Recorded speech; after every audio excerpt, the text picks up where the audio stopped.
ఎందుకంటే నిన్నటి నుంచి మనము కొంతమంది ఆత్మల యొక్క అనుభవాలు వింటూ వచ్చాము. మధుబన్ శాంతి వనం నుండి నిర్మలక్కయ్య, ఆదిశేషన్నయ్య, మరి పాండవ భవనం నుండి సరస్వతి అక్కయ్య, మోహన్ అన్నయ్య, బాబు అన్నయ్య, వీళ్ళ యొక్క అనుభవాలు నిన్నంతా మనం వినడం జరిగింది. వారి యొక్క సంబంధము అనగా వారి యొక్క ఫ్యామిలీలో మనం నిన్న తెలుసుకున్నాం 80 మంది దాకా బాబా పిల్లలు ఉన్నారు వారి యొక్క కుటుంబంలో అని. అందులో శాంతకృష్ణ అన్నయ్య ఈ యొక్క మహాన్ యజ్ఞంలో సర్వ సమర్పితమైనటువంటి వారు ఒకరు. అన్నయ్య యొక్క పాత్ర యజ్ఞంలో చాలా మహాన్వితమైనది, చాలా ముఖ్యమైనటువంటి పాత్రను అన్నయ్య పోషిస్తూ ఉన్నారు. అన్నయ్య గురించి తెలుసుకోవాలంటే శాంతకృష్ణ అన్నయ్య 35 సంవత్సరాల నుంచి వేలాది మంది ఆత్మలకు మెరుగైన జీవితం కోసము ఎన్నో ప్రయోజనకరమైన సేవలలో, కార్యక్రమాలలో పాల్గొన్నారు. అన్నయ్య వారి కుటుంబం భక్తి మార్గపు వాతావరణం యొక్క నేపథ్యం కలిగి ఉండేది. అన్నయ్య నిస్వార్థ సేవ మరియు అన్నయ్య యొక్క వైఖరి ఆశావాద దృక్పథం వైపు ఆసక్తిని అభివృద్ధి కలిగింపచేసినది. అన్నయ్య గారు కొన్ని నెట్వర్క్ బిజినెస్లు మరియు 20కి పైగా సామాజిక మరియు భక్తి సేవల రంగాలలోని సంస్థలలో పనిచేశారు. 1983వ సంవత్సరంలో ప్రపంచ ఆధ్యాత్మిక సంస్థ అయినటువంటి బ్రహ్మకుమారిస్లో రాజయోగ శిక్షణను నేర్చుకున్నారు. ప్రజల వారి సమస్యలను పరిష్కరించడంలో అన్నయ్య గారికి ఒక ప్రత్యేక అనుభవం ఉంది. అన్నయ్య గారు వేలాది మంది ఆత్మలను కలుస్తూ మరి ప్రేరేపిస్తూ దేశ వ్యాప్తంగా పర్యటించారు. అన్నయ్య గారు మెగా పబ్లిక్ ప్రోగ్రామ్స్ వివిధ రాష్ట్రాలలో చాలా అవలీలగా సునాయాసంగా చేశారు. శాంతకృష్ణ అన్నయ్య 1990లో భగవంతుని యొక్క సేవ కోసం తన జీవిత సర్వస్వాన్ని అంకితం చేశారు. ప్రస్తుతం Brahma Kumaris world headquarters Mount ఆబులో తన స్వచ్ఛంద సేవలను అందిస్తున్నారు. ఇకపోతే అన్నయ్య అనేక దేశాలను సందర్శించారు. 1981లో శ్రీలంకలోని అన్ని నగరాల్లో పర్యటించారు. 2010లో ఈ ఆధ్యాత్మికతను యుఏఈలో అన్ని రంగాలలో వ్యాపింపచేశారు.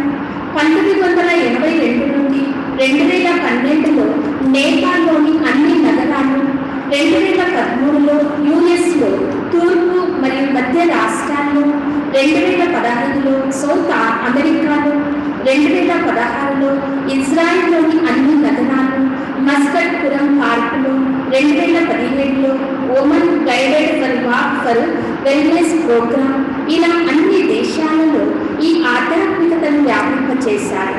ప్రస్తుతం అన్నయ్య అడ్మినిస్ట్రేటివ్ కార్యదర్శి, హెడ్ క్వార్టర్లో జాతీయ మరియు అంతర్జాతీయ అతిథుల కోసం డైనింగ్ మరియు ఆహారం విషయాలలో డైరెక్టర్గా ఆడియో విజువల్స్ వ్యవస్థలు, ప్రసార రంగాల్లో పరిశోధన అసోసియేట్ నిర్వహిస్తున్నారు. అన్నయ్య గారు కౌన్సిలింగ్ వంటి అనేక ఇతర ఆధ్యాత్మిక సేవలలో విఐపి ప్రతినిధుల సమన్వయకర్తగా చురుకుగా పాల్గొనేవారు. అన్నయ్య వివిధ ప్రసంగాలు మరియు టీవీలలో దేశ విదేశాలలో అన్నయ్య యొక్క ప్రసారాలు జరుగుతూ వచ్చింది. ఈరోజు మనందరం కూడా అన్నయ్యకి ఈ యొక్క ప్రతినిధికి స్వాగతం, సుస్వాగతం, శుభ స్వాగతం.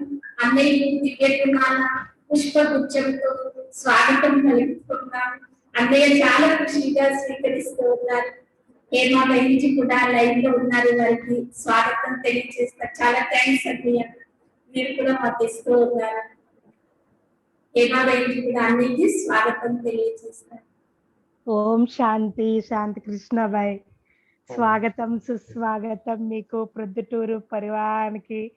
చాలా చాలా సంతోషంగా ఉంది మా యొక్క ఆహ్వానాన్ని మీరు స్వీకరించి ఈరోజు మాకు ఈ యొక్క ఆన్లైన్ ద్వారా మీ యొక్క అనుభవాలను, అనుభూతులను పంచుకోవడం మాకు చాలా సంతోషంగా ఉంది.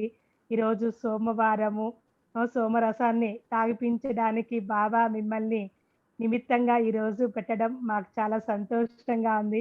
విశేషంగా అన్నయ్య గురించి చెప్పాలి అంటే నాకు చాలా అనుభూతులు గుర్తొస్తూ ఉన్నాయి. నాకు ఎంతో సంతోషంగా ఉంది అన్నయ్యని ఈరోజు ఈ రూపంలో మనకు ఆహ్వానం చేయడం ఆన్లైన్ ద్వారా. అన్నయ్య మేము అంతా కూడా ఒకసారి మహిళా ర్యాలీకి వెళ్ళాము. మా యొక్క మహిళా ర్యాలీలో ఒక నెల రోజులు నాకు అన్నయ్య యొక్క టీంలో సేవ చేసేటువంటి భాగ్యం నాకు లభించింది అని చెప్పి భావిస్తూ ఉన్నాను. అన్నయ్య చాలా బాగా కోఆర్డినేట్ చేస్తారు. చాలా కార్యక్రమాలు కావచ్చు, ఇవన్నీ కూడాను చాలా బాగా చేపిస్తూ ఉంటారు.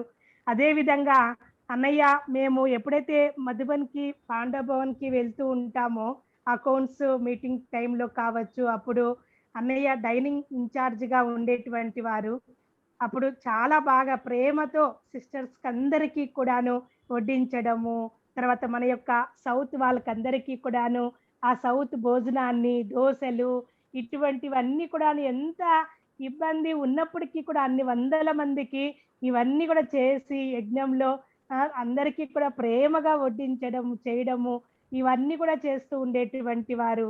తల్లి యొక్క పాలన చాలా చక్కగా అందిస్తారు. ముఖ్యంగా చెప్పాలి అంటే మన ఆత్మలందరూ కూడా ఎప్పుడు మధుబనికి వెళ్ళినా కూడాను అన్నయ్య స్పెషల్ క్లాస్ పెట్టి తెలుగులో అందరిని కూడాను అలరిస్తారు. కాబట్టి అటువంటి విశేషమైనటువంటి పాలన అన్నయ్య హెడ్ క్వార్టర్‌లో ఉన్నప్పటికీ కూడాను తెలుగు వాళ్ళంటే ప్రత్యేకమైనటువంటి శ్రద్ధతో ఎంతో ప్రేమపూర్వకంగా పాలన చేస్తూ ఉంటారు. అన్నయ్య క్లాస్ అంటే అందరూ కూడాను చకోర పక్షులయ్యి ఎంతో ఆతృతగా వెళ్ళి అన్నయ్య క్లాస్ వింటూ వారికేదన్నా అవసరమైతే ప్రశ్నలకు సమాధానాలు చెప్తూ చాలా సునాయాసంగా ఈ యొక్క జ్ఞాన మార్గంలో ముందుకు నడిపించడానికి ఒక ఆధార స్తంభముగా అన్నయ్య నిలవడం జరుగుతూ ఉన్నది. కాబట్టి ఇటువంటి విశేషమైనటువంటి అన్నయ్య ఇంకా చెప్పాలి అంటే నాకొక విషయం గుర్తుకొస్తూ ఉన్నది. ఒకసారి మాకు సిస్టర్స్‌కి అందరికీ కూడాను పైన ఆబులో అన్నయ్య 1, 2 బస్సులు ఏర్పాటు చేయించి మన జోన్‌లో ఉండేటువంటి సిస్టర్స్‌ని అందరినీ కూడాను మధుబన్‌లో ఏదైతే ఇప్పుడు బాబా ఉండేటువంటి స్థానం ఫస్ట్ ఉండేటువంటి స్థానం ఏదైతే ఉన్నిందో అవన్నీ కూడా కోటా హౌస్ కావచ్చు, తర్వాత బ్రిడ్జ్ కోర్ట్ కావచ్చు, ఇట్లా అనేకమైనటువంటి స్థానాలు, రాజమందిరాలు ఇవన్నీ కూడాను చాలా ఆబులో ఉండేటువంటి అనేక ప్రాంతాలకు సిస్టర్స్‌ని అందరిని కూడా పిలుచుకొని పోయి చాలా బాగా చూపించారు. అది మేము మర్చిపోలేనటువంటి సంఘటన. కాబట్టి ఈ మధ్య కూడా బ్రిడ్జ్ కోర్ట్‌ని చూపిస్తూ ఉంటే యూట్యూబ్‌లో అన్నయ్య గుర్తొచ్చారు మాకు. ప్రత్యక్షంగా అన్నయ్య మాకు తీసుకుపోయి చాలా బాగా అనుభూతులు చేయించారు. కాబట్టి అటువంటి శాంతకృష్ణబాయిని ఈరోజు మనమందరము కూడాను ఆన్‌లైన్ ద్వారా కలుసుకోవడము, అన్నయ్య ముఖార విందంగా విశేషమైనటువంటి విషయాలు మనమందరము కూడాను విందాము. అన్నయ్యకు స్వాగతం, స్వాగతం, సుస్వాగతం అన్నయ్య. ఓం శాంతి.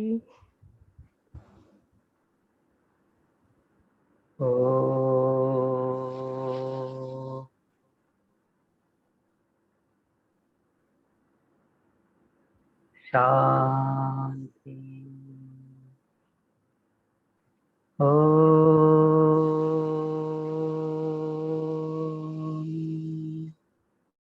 शांति।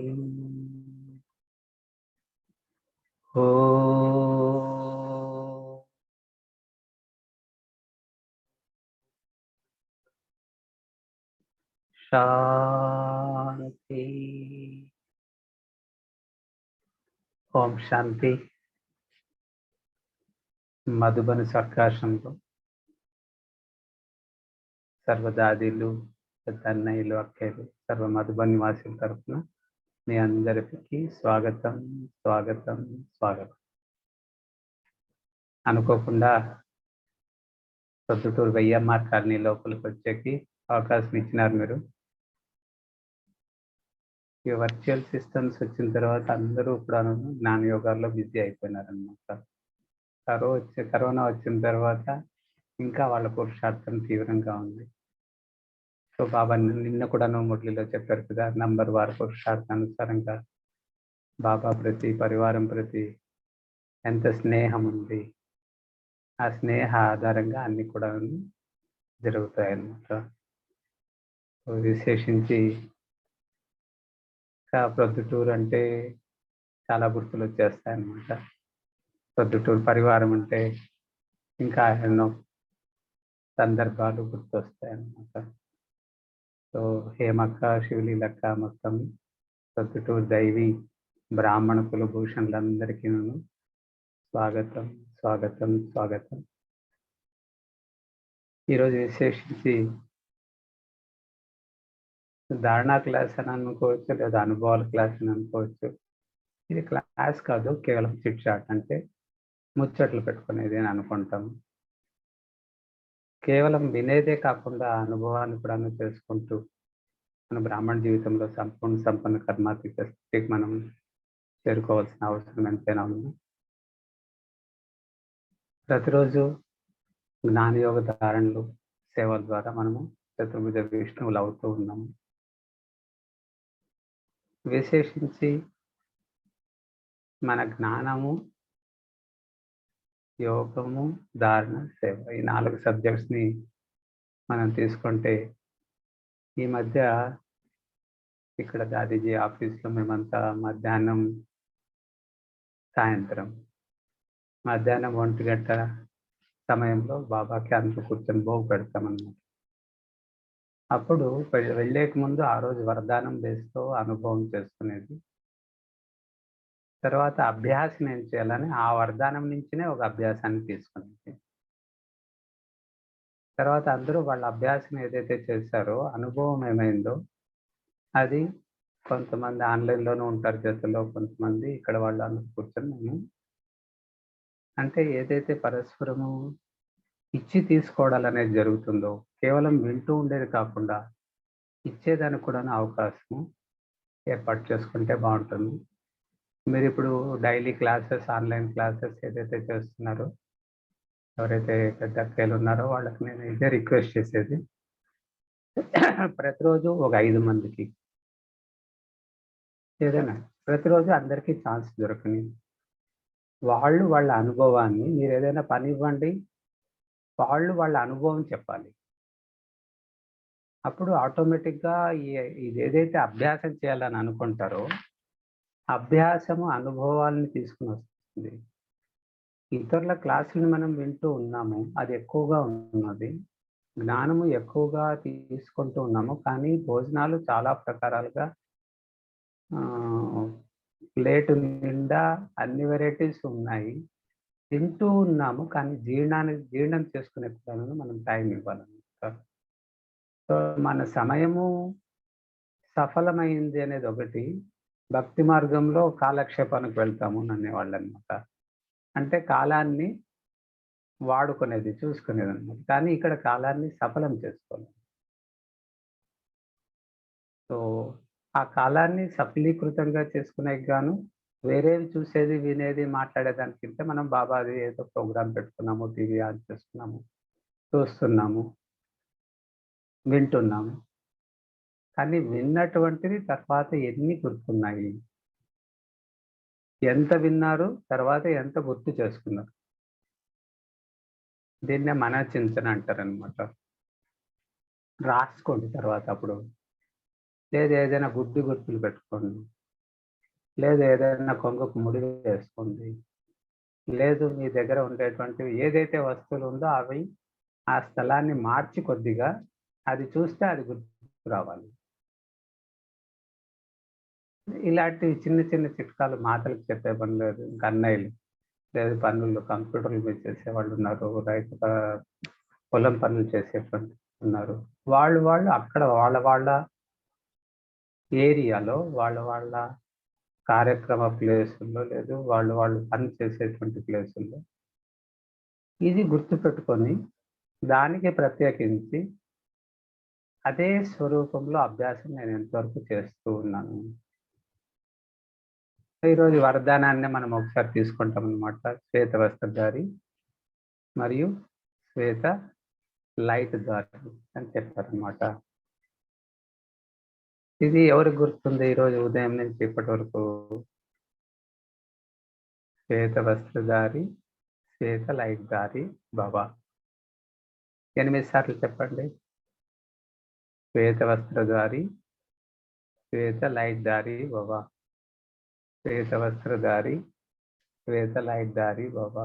శ్వేత వస్త్రధారి, శ్వేత లైట్ దారి బాబా. శ్వేత వస్త్రధారి, శ్వేత లైట్ దారి బాబా. శ్వేత వస్త్రధారి, శ్వేత లైట్ దారి పోవ, శ్వేత వస్త్రధారి శ్వేత లైట్ దారి పోవ, శ్వేత వస్త్రధారి శ్వేత లైట్ దారి, శ్వేత వస్త్రధారి శ్వేత లైట్ దారి పోవ. ఇప్పుడు మీరు అందరూ 8 సార్లు గట్టిగా చెప్పండి.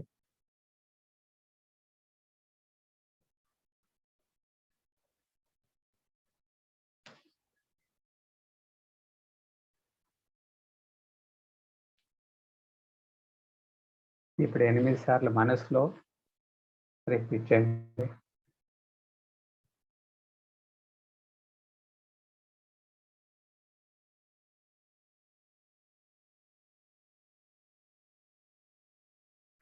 ఇప్పుడు అదే 8 సార్లు ఫాస్ట్గా మనసులో చెప్పుకోవాలి.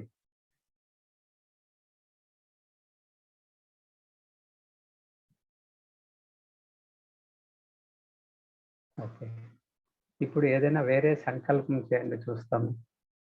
ఇంటి పనో వంటి పనో, లేదా ఏదైనా బాధలు, చింతలు, చికాకులు. అంత ఈజీగా రాదనమాట. ఈ 32 సార్లు మీరు ఏదైతే ఈ చక్రాన్ని తిప్పుకున్నారో, ఇది ఫాస్ట్గా తిప్పారు. ఈ చక్రం చాలా శక్తివంతంగా ఉంటుందన్నమాట. మా యొక్క తలను శిరచ్ఛేదం చేసేటువంటి విధంగా ఉంటుంది. అనవసరమైనటువంటి సంకల్పాల్లో విచలితం కాకుండా శ్రేష్టమైనటువంటి సంకల్పాల్లో రమించేటువంటి స్వరూపంతో మనం నడుస్తూ ఉన్నారు. మీరు పొలం దున్నుతున్నారు అనుకోండి, లేదా అక్కడ ఏదైతే కలుపు తీస్తూ ఉన్నారు, ఏం పని చేస్తున్నప్పటికీ, వంట వండుతూ ఉన్నారు, ఏదో బండి నడిపించుకుంటూ పోతున్నారు, ఏదో ఆఫీస్లో పని చేస్తున్నారు, మీ దుకాణంలో పని చేస్తున్నారు, ఏ వృత్తిలో ఈ అభ్యాసం లోపల చేసుకుంటూ వరదానం మీదే ఎదుటి వ్యక్తికి మనకు కూడా ఈ లైట్ స్వరూపం ఆటోమేటిక్గా అభ్యాసం అవుతుంది అనమాట. ఎంత లైట్నెస్ మనలో వస్తుందంటే, అంటే లాస్ట్కి ఈ ఫీలింగ్లోనే మనం ఎగురుతూ ఉండొచ్చు 4 వైపులా. ముందు నేను ఫస్ట్ పీస్ పార్క్ సేవలో ఉంటుంది అనమాట. అక్కడ రోజు అంటే ఆ టైంలో ఒక్కరే నేను సేవలో ఉండింది, మిగతా వాళ్ళంతా పని వాళ్ళు, అక్కడ పని చేసుకునే వాళ్ళు ఉండరు అనమాట. వాళ్ళని పని వాళ్ళని గార్డెన్ని చూసుకునే కానీ ఒక అన్నయ్య సపరేట్గా ఉండేవాళ్ళు. నేను వచ్చేవాళ్ళని గైడ్గాను, తర్వాత అక్కడ ఏదైనా పనులు ఉంటే చూసుకుంటూ ఉండేటువంటి అక్కడ లేబర్స్ ఉంటారు కదా, వాళ్ళకి కూడా చూసుకుంటూ ఉండేవాడిని అనమాట. అంటే బాబాయ్ సేవ ఇచ్చారు, కానీ ఇందులో ఎక్కువగా తపస్సు చేసుకునే అవకాశం, ప్రకృతి జతలో ఉండే అవకాశం, ప్రకృతితో మాట్లాడేది, ఒక చెట్టునే కానీ, ఆకునే కానీ, పువ్వునే కానీ, దాంతో ఈ మాట్లాడేటువంటిది చాలా మంచి అభ్యాసం జరిగిందనమాట. మధ్యాహ్నం భోజనం అయిన తర్వాత కొద్దిగా అందరికీ టైం ఇస్తాం కదా, భోజనాలకు టైం అయిన తర్వాత అక్కడ పైన ఒకటి మామిడి చెట్టు ఉందనమాట, ఎత్తులు అన్నిటికంటే ఎత్తు, బ్యాక్ సైడ్. దాని కింద అలాగే పడుకుని ఉన్నాను అనమాట. అంటే ఊరికే సేద తీర్చుకునేదంటారు కదా.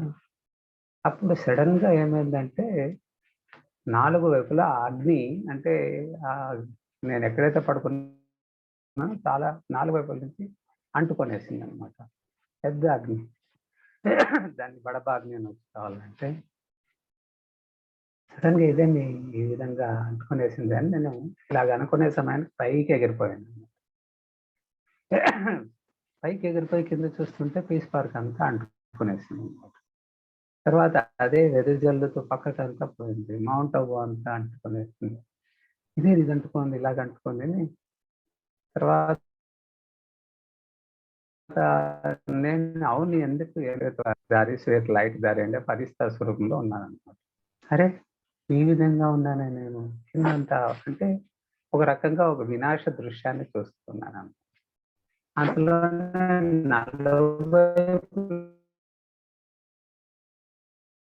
చూస్తే అందరూ అందరూ చైతన్యంగా రియల్ గా జరుగుతుంది అనే ఫీలింగ్ ఎక్స్పీరియన్స్. ఎందుకంటే ఈరోజు వరదానం ఎక్స్ప్లెనేషన్ లో చూస్తూ అదే అభ్యాసాన్ని బాబా ముందు చేయించారు, అనుభవాన్ని చేయించారని బాబాకి థ్యాంక్స్ చెప్పుకోవడం జరిగింది. తర్వాత చూస్తున్నాను అనమాట, మొత్తం 3 రకాలుగా వినాశ సాక్షాత్కారం లాగా వినాశ దృశ్యాలన్నీ చూస్తున్నాము. ఇక్కడ పైన సూక్ష్మత్నం, కింద చూస్తే ఆ స్థూల ప్రపంచం పరివర్తన సమయం అనమాట. సో దానిలో మైండ్ మన రోల్ ఏముంది, శ్వేత వస్త్రధారి, శ్వేత లైట్ దారి. దీన్ని ఎంతెంత మనం అభ్యాసం చేసుకుంటూ, ఈ మధ్య మేము అదే చెప్పాను కదా, మధ్యాహ్నం టైంలో యోగం ఒక గంట 2 గంటల టైప్ చేస్తాం అనమాట. బాగుంటుంది. అప్పుడు ఈ అభ్యాసంలో మొదట ఒక 7-8 నిమిషాలు పని ఇవ్వడం, ప్రతిరోజు ఒక సేవ. అంటే ఈ పనే చేయాలి యోగంలో. ఇడ్లీ చేయమంటే ఇడ్లీనే చేయాలి, దోశ చేయమంటే దోశే చేయాలి, గులాబ్ జామున్ అంటే గులాబ్ జామున్, సమోసా అంటే అదే చేయాలి. అట్లా యోగంలో మనం నిశ్చితమైనది ఒక, అంటే దాన్ని స్మార్ట్ అంటారనమాట. స్పెసిఫిక్గా ఉండాలి, మెజరబుల్గా ఉండాలి, యాక్యురేట్గా ఉండాలి, రెగ్యులర్గా ఉండాలి, ట్రూత్ఫుల్గా ఉండాలి. సో అప్పుడు మనకి గోచరం అయ్యేటువంటిది, అనుభవం అయ్యేటువంటిది వింతగా విచిత్రంగా మనకి ఎప్పుడు అనుభవం లేకుండే విషయాలను కూడాను మనం తెలుసుకున్నట్టుగా అవుతుంది. అదే ఈవినింగ్ ఏం చేస్తామంటే, సండే ఏదైతే మురళి జరుగుతుందో 7 రోజులు, ఒక్కొక్క రోజు ఒక్కొక్కరు దాన్ని బోర్డు మీద రాసి దాని ఎక్స్ప్లెనేషన్ ఇంగ్లీష్లో చెప్పాలన్నమాట. అప్పుడు ఒక లాంగ్వేజ్ మీద కమాండ్ పెరుగుతుంది. తర్వాత ప్రతి ఒక్కరు వాళ్ళ యొక్క అనుభవాన్ని అగైన్ తర్వాత ఇంగ్లీష్లో రిపీట్ చేయాలి. జరిగినటువంటి ఆ వారంలో జరిగిండే మురళి, అవ్యక్త మురళిని అనాలిసిస్ చేసేదన్నమాట. అప్పుడు తెలుస్తుంది ఇంత లోతుగా ఉందా ఈ విషయము. బాబా 33 ఏళ్ల ముందు జరిగిండేటువంటి అవ్యక్త వాణిలు రిలీజ్, అంటే ఇప్పుడు జరుగుతుండేది 88, ఇంత లోతుగా ఉందా అని దాని మీద అవగాహన చేసుకుంటూ ఆనందపడుతూ, దాని మీద కూడాను మన చింతన ఏదైనా జరిగితే అది రాసుకుంటూ పెట్టుకుంటూ ఉండేదన్నమాట. ఆ బోర్డు మీద రాసేదంతా మేము అట్లే ఎవరెవరు లైక్ చేసి దాన్ని ఈ విధంగా పురుషార్థం చేయాలని అనుకుంటారో వాళ్ళు అడిగితే వాళ్ళకి ఇస్తాం. తర్వాత ఇది దాది రతనమోహన్జీ గారికి చూపిస్తే వాళ్ళు కూడా చాలా ఆనందపడతారు. దాన్ని రాత మూలకంగా కూడా ఇవ్వడంతో దాది దాన్ని చదువుకుంటూ ఉంటారన్నమాట. తర్వాత ఆ రోజు మురళి ఏదైతే ఉదయం చదివిన మురళి, మర్నాటి అంటే రేపటి రోజు, రాబోయే రోజు యొక్క మురళిని కూడాను అక్కడ చదువుకొని రివైజ్ చేసుకోవడం జరుగుతుంది. ముందు ఆ రోజు రివైజ్ చేసుకోవడం, రాబోయే మురళిని విని తర్వాత నెక్స్ట్ డే మార్నింగ్ క్లాస్లో ఎవరైతే మురళి క్లాస్ చదువుతారో దానికి ముందు వాళ్ళు ఏదైతే చెప్తారో అది ఏమి చెప్పబోతారో, నాకు ఇవే సంకల్పాలు వచ్చాయా, లేదు ఇంకా ఏదైనా ఎక్కువ వచ్చాయా, లేదు తక్కువ వచ్చిందా, అప్పుడు నెక్స్ట్ డే మురళిని ఓం శాంతి భవన్లో ఏం చెప్తారు, ఇక్కడ శాంతివనంలో ఏం చెప్పారు, ఇంకొకరు అక్కయ్యలు ఎవరైనా చదివిండేది, ఇంకొక అన్నయ్యలు ఎవరైనా ఎక్స్ప్లెనేషన్ చేసేది, అట్లా ఈ విషయాల్ని వింటూ వింటూ వేరే పనులు చేసుకుంటూ ఉంటాం అనమాట. సో ఆ విధంగా ఈవినింగ్ అంతా జ్ఞానమంతనం చేయడంతో ఉదయానికి తయారవుతుంది. అంటే పాత్రలన్నీ అంట్లు తోమి దానిలో పాలు వేసుకుంటే బాగుంటుంది, కానీ అంట్లు అలాగే ఉంది అప్పుడు పాలు వేసుకుంటే అది బాగుండదు అనమాట. అంటే బుద్ధి రూపి పాత్ర లోపలికి జ్ఞానం అనేటువంటిది పాలను మనం వేసే ముందు బాగా క్లీన్ చేసుకోవాలన్నమాట. అది యోగం అవుతుంది. లేదు ఈ పాత్ర కింద మనం ఏదైతే మంట పెట్టాలని అనుకుంటామో పాత్రలో మంచి వస్తువులు వేయాలి, కానీ మురికి లేదు చెత్త చెదారము అవి వేయకూడదు. అంటే ఈ బుద్ధి రూపి పాత్రలో వేసేది ఈజీ, తీసేది కష్టం. సో డస్ట్బిన్లో చెత్త వేసేది ఈజీ, చెత్త తీసేది కష్టం. చెత్త పడిండేటువంటిది ఒక నెల రోజులది అలాగే మురిగిపోయింది, దాన్ని క్లీన్ చేయాలంటే ఎంత కష్టం. ఆ వాసనని పోగొట్టాలంటే అందుకే గత జన్మ వాసనలు అంటారనమాట. అట్లా 63 జన్మల చెత్త ఎంత నిండి ఉంటుంది మన దగ్గర. ఆ నిండిటేటువంటిది క్లీన్ చేసుకునేకి ఎంత పని చేసుకుంటున్నాము, రాబోయే 21 జన్మలకి భాగ్యాన్ని తయారు చేసుకునేకి ఏం చేస్తున్నాము, వర్తమాన సమయంలో ఈ బ్రాహ్మణ జీవితంలో అతీంద్రియ యొక్క అభ్యాసాన్ని అనుభవాన్ని చేసుకునేకి ఎంత టైం మనం కేటాయిస్తున్నాం. ఈ విధంగా వెరిఫికేషన్ చేసుకుంటే ఒక్కొక్కటి ఇప్పుడు శివలక్ష్మి అక్కయ్య చెప్తూ ఉంటే నాకే వింతగా ఉందనమాట. అవునా ఇలాగన్నీ జరిగిందా, హేమకు చెప్పుకుంటే అవునా ఇవన్నీ జరిగిందా, జరిగింటే ఆ మాటల్లో. అదేవిధంగా మన జీవితంని మనం ఒకసారి పరిశీలన చేసుకుంటే జరిగిపోయిండేటువంటి సంఘటనలు మనం ఇప్పుడు సాక్షి ద్రష్టగా ఇప్పుడు జరిగేటువంటి సంఘటనలు రాబోయేటువంటి సమయం. కాబట్టి జరిగిపోయిండేటువంటి సంఘటనలకి బిందువు పెట్టేసి డ్రామా అని అనాలి గాని, వర్తమాన సమయము, భవిష్యత్తుకు డ్రామా శబ్దం వాడకూడదనమాట. డ్రామా అనే డాలు భవిష్యత్తులో మనం చేయాల్సినటువంటి పురుషార్థం, వర్తమాన పురుషార్థాన్ని కత్తి అని అనుకుంటే, ఒక యోధుడు కత్తిని వాడతాడు. తనను రక్షించుకునే సమయంలో మాత్రం డాల్ వాడతాడు. డాల్‌తో ఎవరు యుద్ధం చేయరు. అదేవిధంగా పురుషార్థి ఎప్పుడూను డ్రామా శబ్దాన్ని ముందు పెట్టుకొని ఎప్పుడు పురుషార్థం మాట మాట్లాడుతుందనమాట. సో, దాని గురించి బాబా ఈరోజు వరదానంలో గాని, స్లోగన్‌లో గాని బాగా అర్థమయ్యే విధంగా చెప్పారు. సో, విశేషించి ఇప్పుడు ఎక్కువగా ఉండేటువంటి సమయంలో, ఇప్పుడు జరిగేటువంటి వర్తమాన సమయంలో ఇది ట్రాన్సిషన్ టైం మనమంతా చూసేస్తున్నామనమాట. పరివర్తన స్పీడ్ కూడాను బాగా పెరుగుతుంది. ఇటు సైంటిఫిక్ వార్స్ చూడండి, రాను రాను 4 వైపులా ఆ వాతావరణం తయారైపోతుందనమాట. రాబోట్ సిస్టమ్స్ అని, లేదు రకరకాలైన పద్ధతుల్లో ఆ బాంబుల్ని వాడేది. లేదు ఈ సైంటిఫిక్‌గా రకరకాలైనటువంటి క్రిమి కీటకాలను పంపించేసేసి, వైరస్‌లను పంపించి యుద్ధం చేసేది. ప్రపంచంలో ఉండే వాళ్ళందరికీ ఏదో రకంగా వాళ్ళ స్థాయిని తక్కువ చేసేకి గాని యుద్ధాలు. ఇంకా గృహ యుద్ధాలకు సంబంధించి అప్పుడే మనం చూస్తూనే ఉన్నాం న్యూస్‌లో రకరకాలుగా అన్ని యూనిఫార్మ్ సివిల్ కోడ్స్ అనే మాట రైజ్ అవుతుంది ఈ మధ్యలో. సో, దాంతో గృహ యుద్ధాలు ఇంకా పెరిగే అవకాశాలు ఎక్కువగా ఉంటుందన్నమాట. అంటే భాషా భావాలు, భాషా భేదాలు, రకరకాలైన ప్రాంత భేదాలు, కుల భేదాలు, మత భేదాలు, వర్గ భేదాలు, వయో భేదాలు, లింగ భేదాలు, దీనికి సంబంధించినది దాంట్లో ముచ్చట్లు పడుతూ కూర్చునే బదులు, దానికి పరివర్తన కార్యంలో నా బాధ్యత ఏముంది? ఇంక సైంటిఫిక్ వార్స్‌లో ఇప్పుడు ఎక్కడ చూసినాను ఏదో ఓ రకంగా దాన్ని పెంపొందం చేసుకోవడం జరుగుతుంది. ఇంక ప్రకృతి వికోపాలు కూడాను మనం చూస్తున్నాము. ప్రతి ఒక్క మానవుల యొక్క మనస్సుల్లో ఏ విధంగా ఉంది? ప్రతి ఒక్కరు ఎక్కడ డిపెండెంట్స్ అవుతున్నారు? ఏదైతే టెక్నాలజీ మీద డిపెండ్ అవుతున్నారో దానికి ఏ విధంగా లాస్ కాబోతుంది? ఇవన్నిటికంటే ముందే మనకు తెలుసు కాబట్టి, మన సమయాన్ని, సంకల్పాలని, శ్వాసని ఎప్పుడైతే సఫలీకృతంగా మార్చుకుంటూ పోతామో, అప్పుడు మన వృత్తి అంటే బేసిక్ డెప్త్ అనమాట. వృత్తికి సంబంధించి మాట్లాడుతూ మన సంకల్పాలు కంటిన్యూగా ఒకే పద్ధతిలో, ఒకే విధంగా ఏదైతే నడిపిస్తారో అదే ఆవృతం అవుతుంది. దాన్నే వృత్తి అంటారు. ఒక నీళ్ళలో రాయి వేస్తే ఏ విధంగా వృత్తాలు వస్తుంది.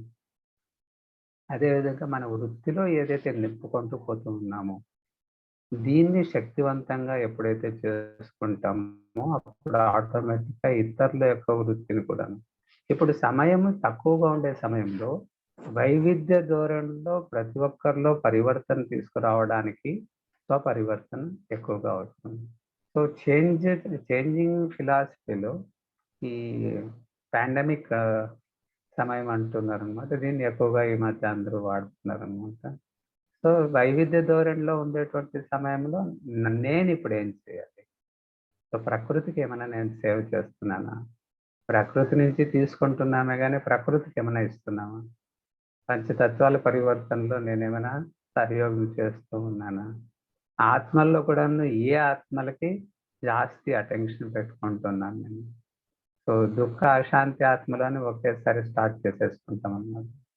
లేదు పైనుంచి ఆదిరత్నాల నుంచి ఇప్పుడు దాదీలు, అడ్వాన్స్ పార్టీ వాళ్ళు ఏం సేవ చేస్తున్నారు అది క్యాచ్ చేసుకునేటువంటి మనకి ఐడియా వస్తే అక్కడికి సహయోగాన్ని కూడాను మనం అందించగలుగుతామన్నమాట. సో, నెక్స్ట్ బ్రాహ్మణ పరివారం అన్నమాట.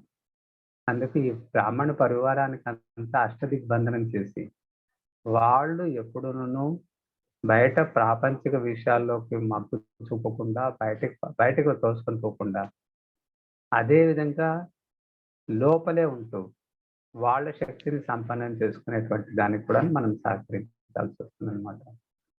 బయట వికారి ప్రపత్తి ఏదైతే ఉందో అవి వీళ్ళ లోపల చొరబడకుండా ఉండేటువంటిది. అంటే మన సేనని ఏదైతే రక్షించే గాను కూడా ఈ కార్యాన్ని మనం చేయాల్సి ఉందన్నమాట.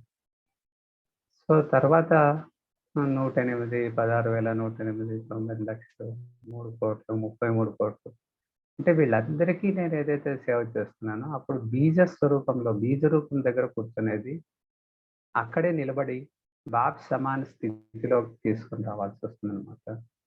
సో ఎప్పుడైతే ఈ ట్రాన్సిషన్ పీరియడ్‌లో అన్నీ పరివర్తన కాబోతుందన్నమాట. సైక్లిక్ గాని, యాంటీ సైక్లిక్ గాని, మొత్తం కాస్మిక్ ఎనర్జీస్ అంటామన్నమాట. అవి కూడాను ఏదైతే బలహీనపడుతుందో దానికి కూడాను మనమే ఎనర్జీ ఇవ్వాలి.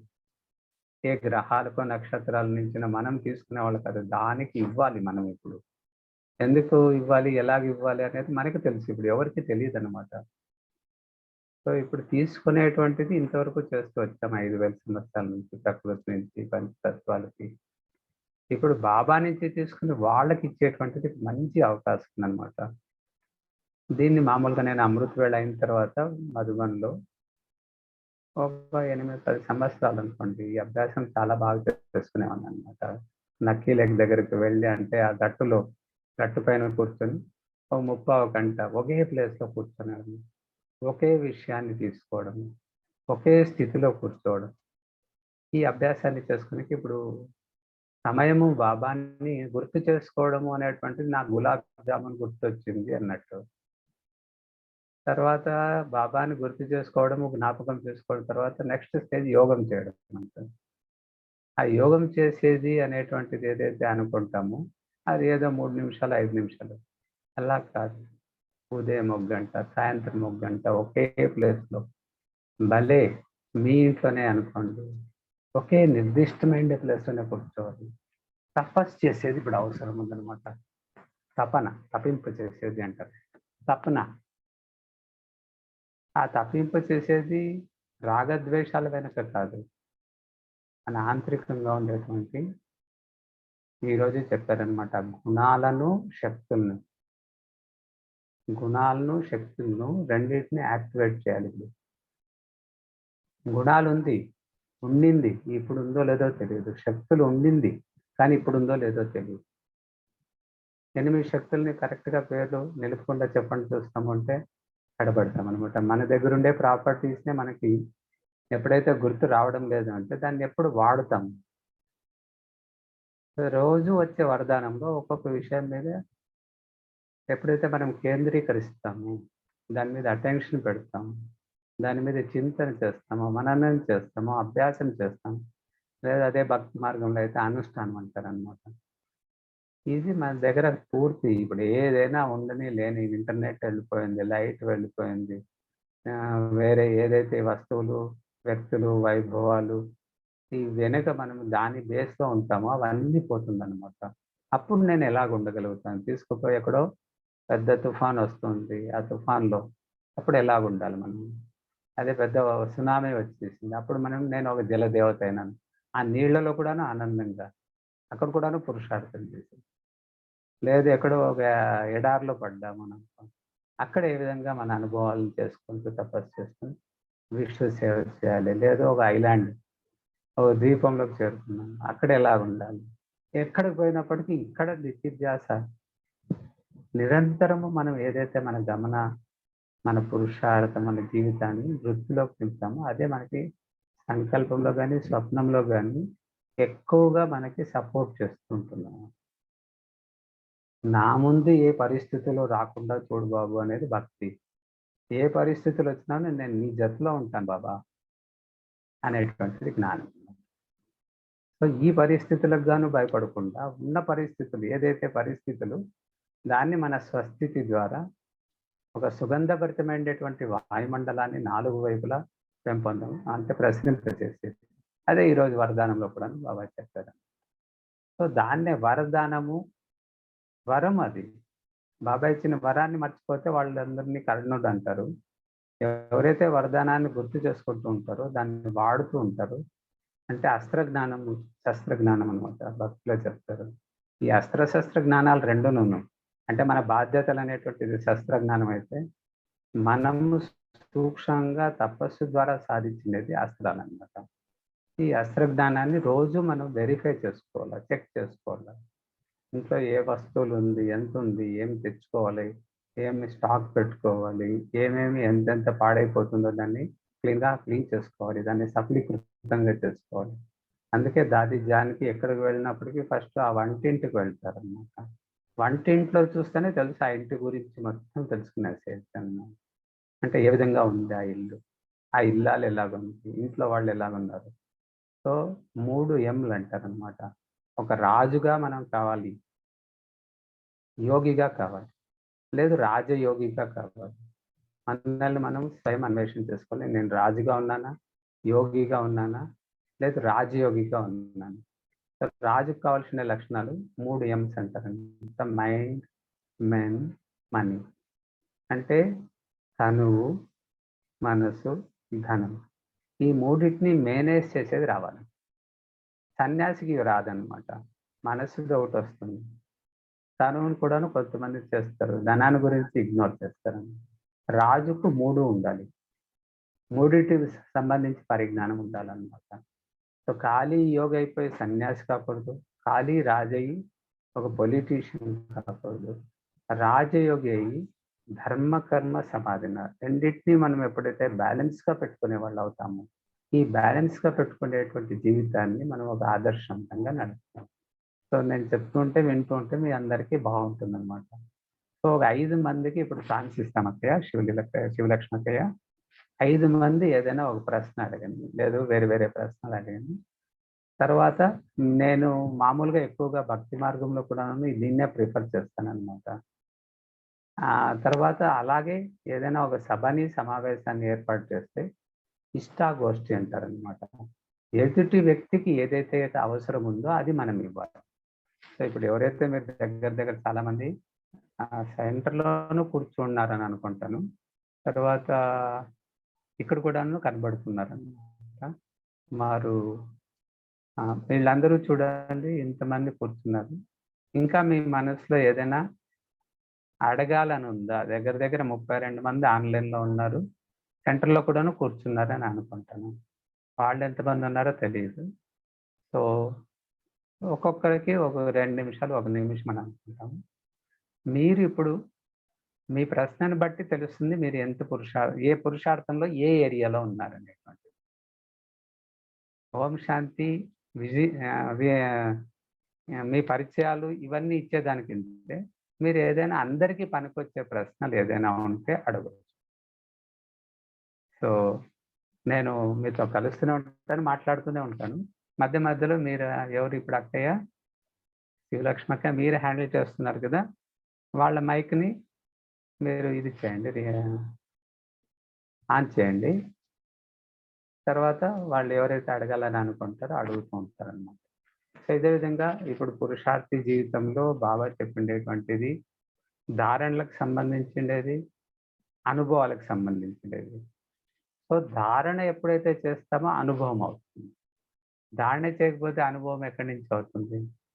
కాబట్టి ధారణ చేయాలంటే దాన్ని అభ్యాసం చేయాలి. ముందు అభ్యాసం చేసేదానికి గాను విశేషించి మనం అటెన్షన్ పెట్టుకుంటే మన జీవితంలో చాలా ఉన్నతమైనటువంటి విలువల్ని జీవితంలోకి తీసుకొని రాగలుగుతాం అన్నమాట. తర్వాత రాజ్యసత్తా గురించి, ధర్మసత్తా గురించి కూడా నేను ఈ మధ్య ఇప్పుడు మాట్లాడాను. కొన్ని మనకి ధర్మ సంకటాలు వస్తాయన్నమాట. ఇది చేయాలా, అది చేయాలా అనేది. లేదు వాళ్ళు కరెక్ట్ అని వాళ్ళు చెప్తారు, మనం కరెక్ట్ అని మనం అనుకుంటాము. కానీ ఈ రెండింటిని మనం విశ్లేషణ చేసుకునే కన్ఫ్యూషన్స్ ఉంటుంది మన దగ్గరే. మన లోపలే ఒక అంతర్యుద్ధం జరుగుతుందన్నమాట. ఆ అంతర్యుద్ధం నుంచి మనం ఎలా దూరం కావాలి?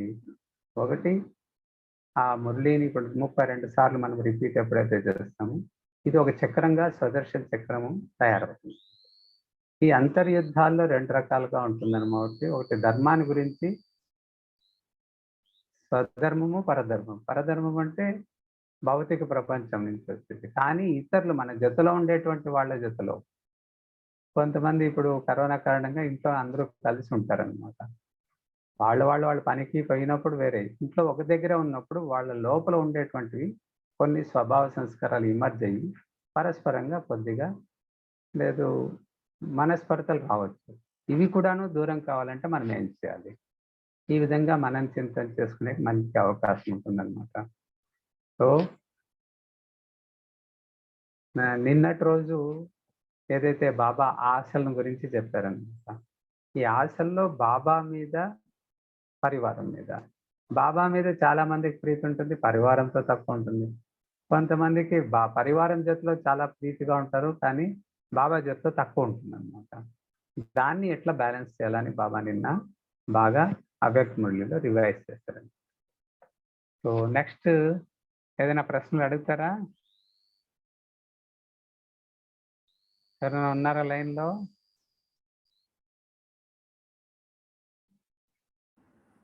ఎవరికైనా ప్రశ్నలు అడిగితే అందరికీ చెప్తారు. అక్కడ క్లాస్ లోను కూర్చున్నారమ్మా జనాలు, అంటే చాలా ప్రశ్నలు పెట్టి అన్ని ప్రశ్నలు అడగడం జరుగుతుంది. మీకు సమాధానం చెప్తాను.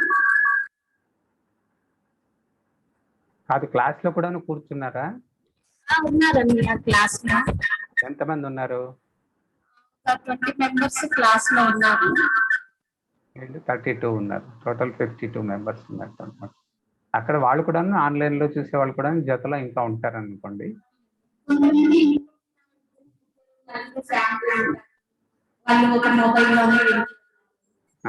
ఈరోజు ఇంకా ఒకటి సోమవారం కాబట్టి కొంతమంది పనుల్లో ఉంటారు. ఈ టైంలో వాళ్ళ ఉద్యోగ వ్యాపారాలు చేసుకునే సమయం అన్నమాట. కొంతమంది వంటింట్లో ఉన్నారు, వంటలు చేసుకుంటూ కూడా చూస్తున్నారు అనమాట. చాలా బాగుంది జీ. మీరే అడగండి, వాళ్ళ తరఫున ఏదైనా అడగాలంటే. మెసేజ్ పెట్టండి, అన్నయ్య దానికి సమాధానం ఇస్తారు.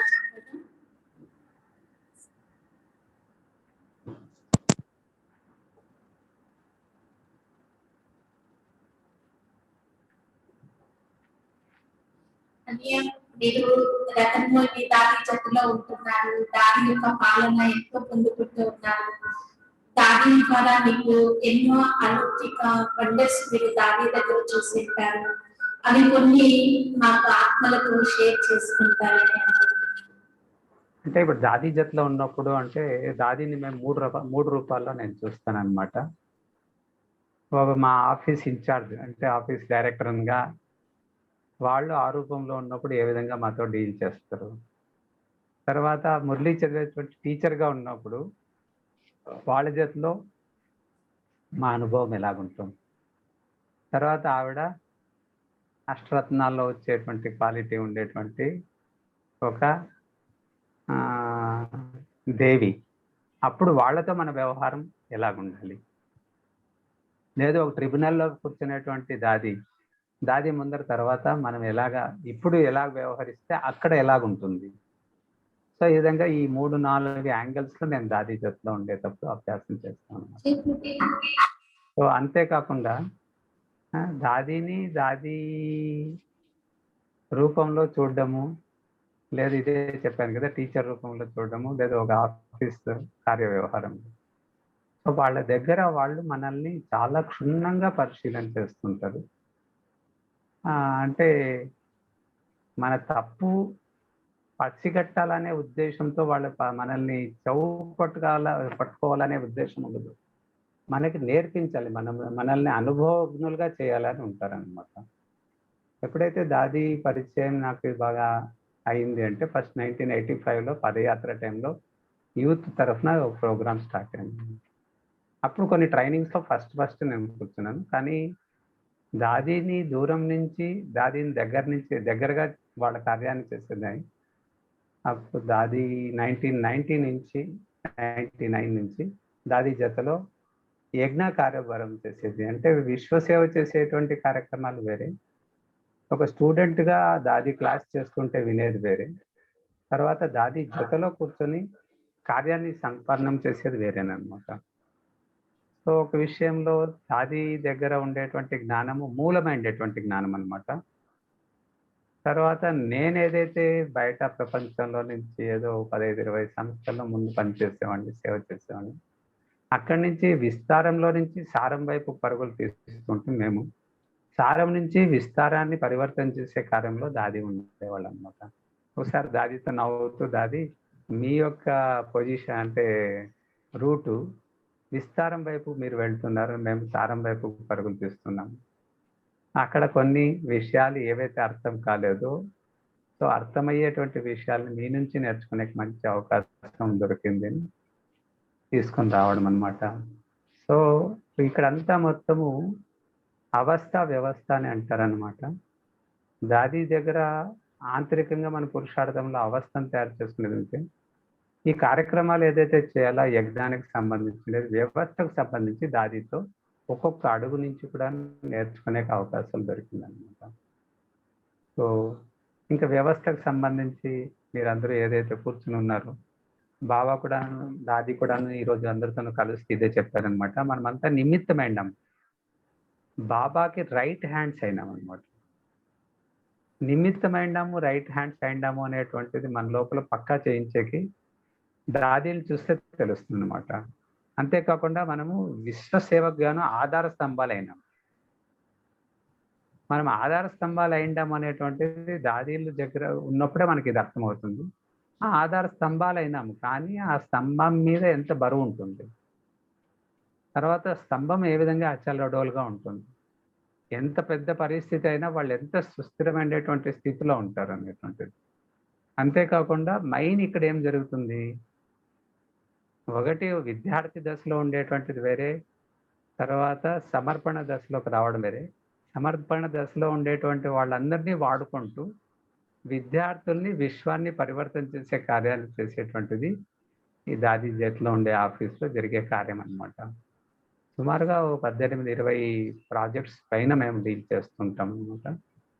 సో అవి ఒక్కొక్కటే అంచెలంచెలుగా దాది నుంచి నేర్చుకునేటువంటిది. ఈ నియమాలు మర్యాదలు అనేటువంటిది ఎందుకు, దాదితో ఇదే విధంగా డిబేట్ చేస్తూ డిస్కస్ చేస్తున్నప్పుడు ఈ మాటలు వస్తాయన్నమాట. నియమ మర్యాదలు అవసరం ఉందా లేదా, ఎవరెవరైతే వింటున్నారో బాబా చెప్పే నియమాలు మర్యాదలు ఇవన్నీ కావాలన్నా వద్దా. అందుకు నవ్వుతూ ఈ మధ్య మేము బ్రహ్మకుమారి పాఠశాల ట్రైనింగ్స్ ఇస్తూ దానికి సంబంధించి దాదితో అడిగితే దాది ఇదే చెప్పారనమాట. నియమాలు మర్యాదల గురించి వాళ్ళకి ఎక్కువగా బుద్ధిలో కూర్చోపెట్టాలి. చేస్తున్నాం మనం సేవ అని అనుకుంటాము, విద్యార్థి దశలో కానీ బాధ్యత తీసుకున్న దశలో కానీ. ఈ నియమ మర్యాదల యొక్క బేస్ ప్లాట్ఫామ్స్ ఏదైతే ఉందో నవ్వుతూ చెప్పాలంటే, మీ అందరికీ ఒక్కొక్క 4 వీలర్స్ కార్ ఇవ్వాలని అనుకుంటున్నాము, ఎవరెవరికి కావాలో చేతులు ఎత్తండి అంటాం అనమాట. అందరూ పాపం చేతులు ఎత్తుతారనమాట. చేతులు ఎత్తితే వాళ్ళకి చెప్తామన్నమాట, దానికి బ్రేకులు లేవు, మీకు ఇచ్చే బండిలో బ్రేక్ లేదు. అప్పుడు ఎంతమంది తీసుకుంటారు బ్రేక్ లేని బండిని? అదేవిధంగా బ్రాహ్మణ జీవితం అంటే బ్రేక్స్ అనేటువంటిది నియమ మర్యాదలు అనమాట. ఆ నియమ మర్యాదల్ని మనతో చెప్పి చేయించే వాళ్ళు ఎవరు? అక్కడ ఉండేటువంటి, మన ముందు ఉండేటువంటి, లేదా మన పైన ఉండేటువంటి నిమిత్త అక్కయ్యలు కానీ అన్నయ్యలు కానీ, ఎవరెవరు ఎక్కడెక్కడ ఏ డిపార్ట్మెంట్లో కానీ ఏ సెంటర్లో కానీ, అయ్యో వీళ్ళందరూ మాకు అది ఇబ్బంది పెడతారు, ఇది చేస్తారు అది చేస్తారు అని అనుకుంటారు. కానీ మీ స్పీడ్ని తగ్గించి మిమ్మల్ని సేఫ్టీగా నడిపించేటువంటిది ఎవరు అని వీళ్ళే నిమిత్తమండే నియమ మర్యాదల్ని మనతో చెప్పి చేయించి నేర్పించేటువంటి వాళ్ళు. అది దాది చాలా స్పష్టంగా అర్థం చేయించారన్నమాట. నియమ మర్యాదలు అంటే ఏమి? మన జీవితానికి బ్రేక్. కొంతమందికి బ్రేకులు లేకుండా నడిపించాలని ఆనందపడతారు, భలే అది ఫాస్ట్గా పోతుంది, కానీ మన గమ్యం దగ్గరికి యథార్థంగా అక్కడ టైం కరెక్ట్గా మనం చేర్చుకుంటాం అనేది లేదనమాట. తర్వాత దాది దగ్గర నేర్పించే విధానాల్లో విధి సిద్ధి, ఏ విధిని ఏ విధంగా నిర్వహిస్తే మనకు సిద్ధి ప్రాప్తి అవుతుంది. ఆ విధి నిర్వహణలో వచ్చేటువంటి మన ముందు వచ్చే సంఘర్షణ ఏముంటుంది, మాటలు ఎలాగుంటుంది, ఏది లేదు. ఖాళీ మైదానంలో మనం బండిని నడిపించుకునేది నేను నేర్చుకునేసాను కాదు, మంచి ట్రాఫిక్ ప్లేస్లో బండిని నడిపిస్తే మీరు మంచి నేర్చుకున్నట్టు అనమాట. అది సిద్ధాంతపూర్వకంగా విధిపూర్వకంగా బండి నడిపించేది రాగలిగినప్పుడు మనం ఎలాంటి హెవీ ట్రాఫిక్ ఉండే ప్లేస్లోనైనా కానీ మన బండిని చాలా నెమ్మదిగా మన గమ్యం వైపు తీసుకోపోవచ్చు. ఎప్పుడైతే అది తీసుకోపోవడం రాదో, విధుల్ని తెలియదో, సిద్ధుల్ని మనం ప్రాప్తి చేసుకునే కాదు. ఇప్పుడు యజ్ఞం అంటే ఏమి, యజ్ఞంలో విధి నిర్వహణ ఎట్లా ఉంటుంది, ఏ డిపార్ట్మెంట్ ఎట్లా నడుస్తుంది, ఏ డిపార్ట్మెంట్కి ఏ విధమైనటువంటి అవగాహన ఉండాలి, ఇవన్నీ దాది టీచర్స్ ట్రైనింగ్లో అందరికీ నేర్పించేవాళ్ళనమాట. దాది క్లాస్ అంటే ఒక ట్రైనింగ్ అనమాట. దాది ప్రకాష్ ముని, దాది రతన్ మోహిని, వీళ్ళిద్దరూ చేరి ఈ దాదీజీ ఆఫీస్ అనే వ్యవస్థని, హెడ్ ఆఫీస్ అని కానీ లేదా అడ్మినిస్ట్రేషన్కి సంబంధించిండేది ఒక డిజైన్గా తయారు చేస్తారనమాట. భౌతికమైనటువంటి విషయాల మీద మనకి ఏమేమి అవగాహన ఉండాలి, దాని మీద కమాండ్ ఎట్లా ఉండాలి, అది కాకుండా సూక్ష్మమైన విషయాల మీద ఏ విధంగా అవగాహన ఉండాలి అనేది మాటికి అది అర్థం చేయించేవాళ్ళనమాట. ఈ విధి విధానాలకు సంబంధించి ఎప్పుడైతే తెలిసి ఉంటుందో వాళ్ళే వాళ్ళ వికాసాన్ని తీసుకొని రాగలుగుతారు. అప్పుడే వ్యక్తిత్వ వికాసం అంటారనమాట. ఊరికే ఒక వ్యక్తిగత వికాసం కాదు, వ్యక్తిత్వ వికాసం అనేది ఇప్పుడు చాలా అవసరం ఉంది. ఇది దాది చాలా బాగా అనాలిసిస్, అంటే మహీన్ బాత్ దాది ఎక్కువగా సూక్ష్మమైనటువంటి విషయాల లోపలికి తీసుకుపోయేవాళ్ళు అనమాట. ఆ మహీన్ బాత్ అంటే ఏమి? ఇంతకీ బుద్ధునికి బోధి వృక్షం ముందు కింద సాక్షాత్కారము అనుభవం అయింది అని అంటారు. ఇంతకీ ఆయనకి ఏం అనుభవం అయింది? వివేకానందకి ఈ విధంగా రామకృష్ణ పరమహంస నుంచి సూక్ష్మ మాటలు అభ్యాసమైంది, అనుభవం అయింది. ఆయనకి ఏమైంది? ఇలాంటివి తెలుసుకోవాలంటే మనము అనుభవజ్ఞులైనటువంటి పెద్దల యొక్క సాంగత్యం దొరకడం చాలా బాగుంటుంది అన్నమాట. సో ఆ విధంగా వాళ్ళ సాంగత్యంలో ఈరోజు ఏదైనా మనం సముద్రంలో ఒక బొట్టంతా లేదా ఒక చిన్న గవ్వ అంతా మనకి దగ్గర ఏదైతే ఉంది అంటే అలాంటి సాగరుడైనటువంటి తండ్రి బాబా, తర్వాత అందరు దాదీలు, అందరు సీనియర్స్, పిల్లల నుంచి మనం నేర్చుకునేది ఉంటుంది, పెద్దల నుంచి కూడా నేర్చుకునేది ఉంటుంది. ఈ రెండు నేర్చుకుంటూ నేను అంతిమ సమయం వరకు నేర్చుకుంటూనే ఉండాలి అనేటువంటిది దాది నుంచి నేర్చుకునే అవకాశం. ఎప్పుడు చూసినా కూర్చొని రాసుకోవడము, చదువుకోవడము. సో వీళ్ళ దాదీలందరి దగ్గర ఇది ఒక గొప్ప విశేషత అనమాట. ఆ మురళీని అన్నిసార్లు చదువుకొని రివైజ్ చేసుకుంటారు. అంతేకాకుండా వేరే వాళ్ళు ఏదైనా క్లాస్ చేశారంటే ఆ క్లాస్ క్యాసెట్లు తీసుకుని వాళ్ళ దగ్గర ఉండే ఆ పాత టైప్ మిషన్లో వేసుకొని అది వింటూ రివైజ్ చేసుకుంటూ ఉంటారు అనమాట. సో ఈ విధంగా వాళ్ళు చేస్తుండేటువంటి పురుషార్థము, విశేషమైన అంటే అనుభవాలు వాళ్ళ నుంచి మనం నేర్చుకోవచ్చు. Next question. అందరూ మాటలు కూర్చున్నారు. అన్నయ్యలు ఒకరిద్దరు ఉన్నారు. Very good. అక్కయ్యలు ఏమైనా అడగాలని ఉందా? నేను వచ్చేసాను మీ సెంటర్లో, ఇప్పుడు చూస్తున్నాను మిమ్మల్ని అంతా. అక్కయ్య చూపిస్తున్నారు.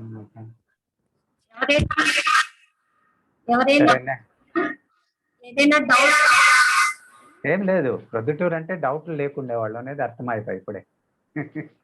నెక్స్ట్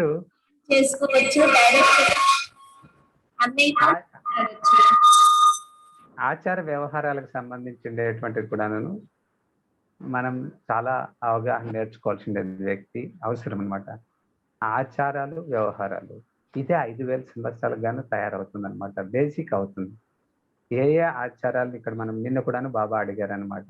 అవును, ఇక్కడ మనము భక్తి మార్గంలోనూ బాబాకి నివేదన చేస్తారు, ఇక్కడ కూడా చేస్తాము, కానీ ఇక్కడ ఎందుకు చేస్తాం, అక్కడ ఎందుకు చేస్తాం? ఇవన్నీ ఆచారాలు అనమాట. వ్యవహారం, ఎవరితో ఏ విధంగా వ్యవహరించాలి, ఇది బ్రాహ్మణ జీవితంలో బాబా మనకి స్టెప్ బై స్టెప్ పూర్తిగా అర్థం చేస్తారు అనమాట.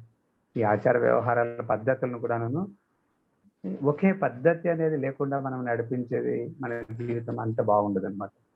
సో మన యొక్క గుణగ్రాహకత, గుణాలని మనం ఎప్పుడైతే ప్రతి ఒక్కరిలో నుంచి తీసుకునేది, ఇది దాదీల దగ్గర నుంచి. మేము చిన్నవాళ్ళండి, నేను ఇంకా పెద్దలు ఉన్నారు కదా, వాళ్ళు చెప్తే చేస్తాను, పెద్దలు చెప్తే చేస్తాను, ప్రతి మాటలో కూడా అదే చెప్తుంటారు అనమాట. పెద్దలు చెప్పినట్లు నేను నడుచుకుంటాను.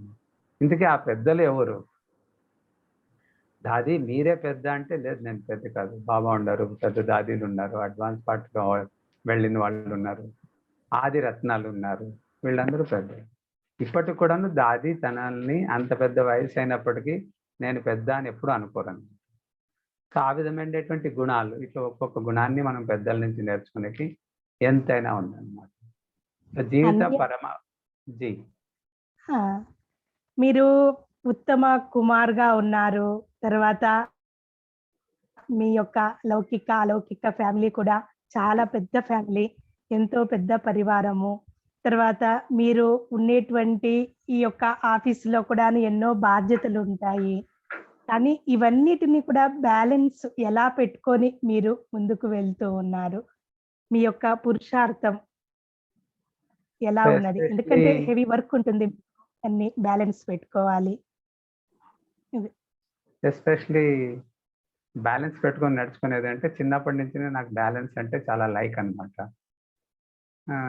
చేతులు వదిలేసి సైకిల్ తొక్కేది. అది అక్కడే బ్యాలెన్స్ గురించి చెప్తుంటే సుమారుగా 20 కిలోమీటర్లు 30 కిలోమీటర్లు అయినా ఒక ఊరు నుంచి ఇంకొక ఊరు వరకు కూడా నన్ను చేతులు పట్టుకోకుండా అంటే హ్యాండ్లు పట్టుకోకుండా సైకిల్ నడిపించేది అనమాట. అదే విధంగా స్కూటర్ మోటార్ సైకిల్ ఇట్లా నడిపించేది. ఒకటి ఏ విధంగా భౌతిక విషయాలు చెప్తున్నాను అనమాట. అదేవిధంగా లౌకిక పరివారంలో ఒక 70-80 మంది ఉన్నారనుకోండి, రాజయోగ అభ్యాసం చేసేటువంటి బ్రాహ్మణ పరివారం. 11 మంది అక్కయ్యలు, మొన్నే సుందర అక్కయ్య శరీరం వదిలారు. 10 మంది అక్కయ్యలు ఉన్నట్టు 2 అన్నయ్యలు సమర్పణ జీవితాన్ని జీవిస్తున్నారు అనమాట. మేమందరూ కలిస్తే లౌకిక పరివారం అంతా కలిస్తే అక్కడ బ్యాలెన్స్ సెటిల్ చేస్తాము, బీకే నాన్ బీకే. అప్పుడు వాళ్ళతో ఎలా కలవాలి, ఎలాగ వాళ్ళతో వ్యవహరించాలి అనే టాపిక్స్ తీసుకొని వాళ్ళతో వ్యవహరిస్తాం. తర్వాత బీకేస్ అంతా కూర్చున్నప్పుడు అది వేరే టాపిక్ తీసుకుంటాం అనమాట. ఓన్లీ జ్ఞానయోగాలకు సంబంధించి, జీవిత ధారణలకు సంబంధించి, సేవలకు సంబంధించి. అదే తర్వాత సమర్పిత గ్రూప్ కలుస్తామని అనుకోండి, అప్పుడు వాళ్ళ యొక్క సమర్పణ జీవితంలో ఇచ్చి తీసుకునేది. అంటే ఇక్కడ తీసుకునేదంతా కూడా అయినంత వాళ్ళ అనుభవాలని తీసుకున్నట్టే ఉంటుంది, కానీ వాళ్ళకి వీళ్ళు కష్టపెడుతున్నారు, వీళ్ళతో బాధపడుతున్నారు, అట్లా వాళ్ళకి ఎవరితో లెక్కాచారం ఉందో ఆ లెక్కాచారాలకు సంబంధించి మేము పట్టించుకోమన్నమాట. సేమ్ టైప్ ఇక్కడ కూడా తీసుకుంటాం. ప్రతి ఒక్కరు ఎవరు మన ముందుకు వస్తారో వాళ్ళతో మనం ఏ విధంగా వ్యవహరించాలి. సో కొంతమంది సంతుష్టం అవుతారు, కొంతమంది సంతుష్టం కాదు. లాబ్ పూర్తిగా ఉంటుంది ఇక్కడ ఆఫీస్లో, లవ్ పూర్తిగా ఉంటుంది డైనింగ్ హాల్లో. డైనింగ్లో ఇంకా ఎక్కువ 2 వడ్డించే సమయానికి వద్దు అంటారు అనమాట. సో అక్కడ ఏదైతే లవ్ చూపిస్తామో అదే లవ్ని ఇక్కడ చూపించాలని లేదు. లవ్ అనేటువంటిది ఉండేటువంటి విధంగా, స్నేహం అనేటువంటిది ఉండే విధంగా లాని నడిపించాల్సిందే. అప్పుడే ఒక వ్యవస్థ ఒక సఫలీకృతం అవుతుందన్నమాట. పరిస్థితులు అనేటువంటిది అది పరస్థితి. మనం స్వస్థితిలో అనేటువంటిది ఎప్పుడైతే ఉంటామో అప్పుడు దాని జీవితాన్ని ఉన్నతిగా తీసుకుపోగలుగుతాం. అంతేకాకుండా ఇక్కడ మనకి ఒక డాక్టర్ ఏడుస్తూ కూర్చున్నాడు అనమాట ఒకరోజు. అయ్యా ఎందుకయ్యా బాధపడుతున్నావు అంటే, అందరూ రోగిష్ఠులే నా దగ్గరకు వస్తారండి, మంచోళ్ళే రారని. అదేవిధంగా ఒక చాకలి చాలా బాధతో ఏడుస్తూ కూర్చున్నాడు అనమాట. ఎందుకంటే అందరూ చూడండి మురికి గుడ్డలే నా దగ్గరికి తెచ్చేస్తారు. మంచి గుడ్డలో ఒక చాకలికి ఎవరు ఇస్తారు, ఆరోగ్యవంతుడు డాక్టర్ని ఎందుకు కలుస్తారు. అదేవిధంగా ఇక్కడ మనం ఎప్పుడైతే సేవ చేస్తున్నామో వాళ్ళకి ఏదైతే సాధక బాధకాలు ఉంటుందో వాళ్ళు మన ముందర షేర్ చేయొచ్చు, లేదా మన ముందర పరిస్థితి లాగా తీసుకురావచ్చు. కానీ మన దగ్గర ఉండేటువంటిది ఏదైతే ఉందో వాళ్ళకి పంచేకి, ఇప్పుడు మనం డైనింగ్లో ఉన్నామంటే వాళ్ళకి ఏది కావాలనో అది పంచేగాను మనం ఉన్నాము. లేదు వాళ్ళకి ఆకల్లో వస్తారు, శాంతివన్ నుంచి వచ్చారు, ఒక్కొక్కసారి 5 సార్లు 6 సార్లు 7 times వండామంట.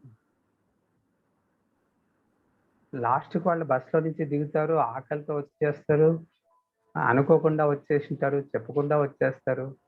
అదేవిధంగా ఇక్కడ కూడా వాళ్ళు వచ్చేస్తారు, వాళ్ళు ఏదో ఒకటి ఎక్స్పెక్ట్ చేసుకుని వచ్చేస్తారు త్వరగా. కానీ మనం వాళ్ళకి శాంతిగా పద్ధతిగా వాళ్ళకి ఏ విధంగా తీసుకొని వస్తే ఛానలైజ్ అవుతారు. కానీ మనకింత ఎక్కువ చదువుకున్న వాళ్ళు ఉంటారు బాబా పరివారంలో, లేదా మన సమానం ఉండే వాళ్ళు ఉన్నారు. మనం చెప్తే అర్థం చేసుకునేటువంటి వాళ్ళు కొంతమంది ఉంటారు, వాళ్ళకి నేర్పించాల్సి వస్తుంది.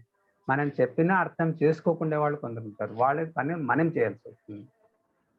అక్కడ చూసుకొని ఏ సమయంలో ఎవరికి ఎంత మోతాదులో ఎంత హెల్ప్ చేయాలి, ఏ విధంగా ఆ కార్యాన్ని సఫలీకృతం చేయాలి, ఓవరాల్ రిజల్ట్ మనకి వాళ్ళకి ఆనందం దొరకాలన్నమాట.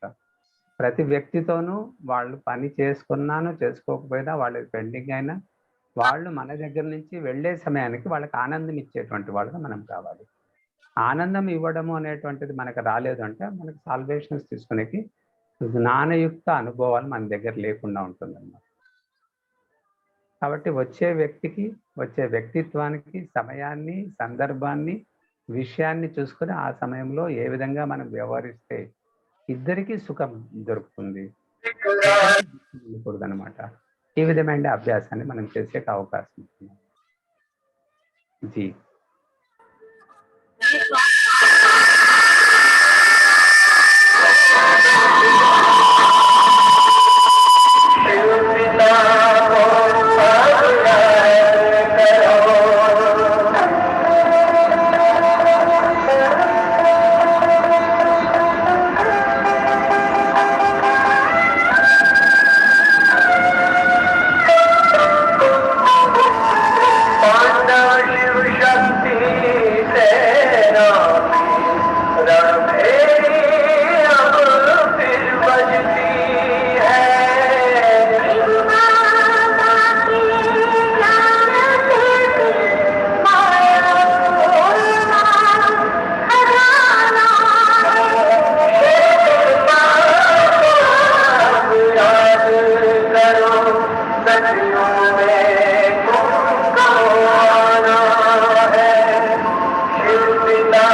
కన్నయ్య ప్రశ్న అడిగారు, బ్రాహ్మణ జీవితంలో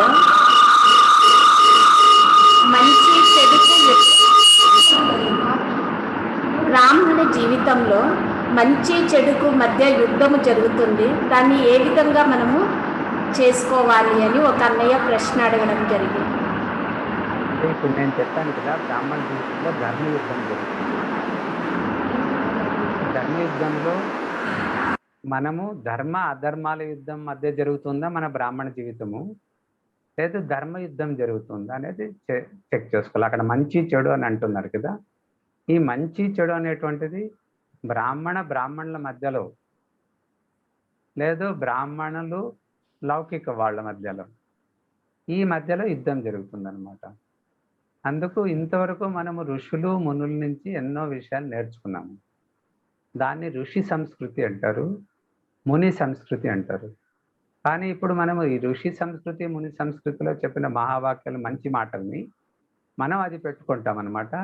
అదే మనకి కాస్త ఇబ్బంది అవుతుంది. కానీ ఇప్పుడు బాబా మనల్ని తీసుకుపోతుండేది దైవీ సభ్యత సంస్కారాల్లో ఉండే ప్రపంచంలోకి. కానీ దేవతలకి ఋషులు మునులకి ఏం డిఫరెన్సు? ఋషులు మునులు దుఃఖాన్ని ఇవ్వరు కానీ దుఃఖాన్ని తీసుకుంటారు, సుఖాన్ని తీసుకోరు కానీ సుఖాన్ని ఇస్తారు. ఈ గుణం ఉండేవాళ్ళు బాధపడుతూ ఉంటారు, మంచి చెడు అర్థం కాకుండా. బాబా పిల్లల్లో కూడా బ్రాహ్మణుల్లో. దేవతలు అనేవాళ్ళు ఎట్లుండాలి?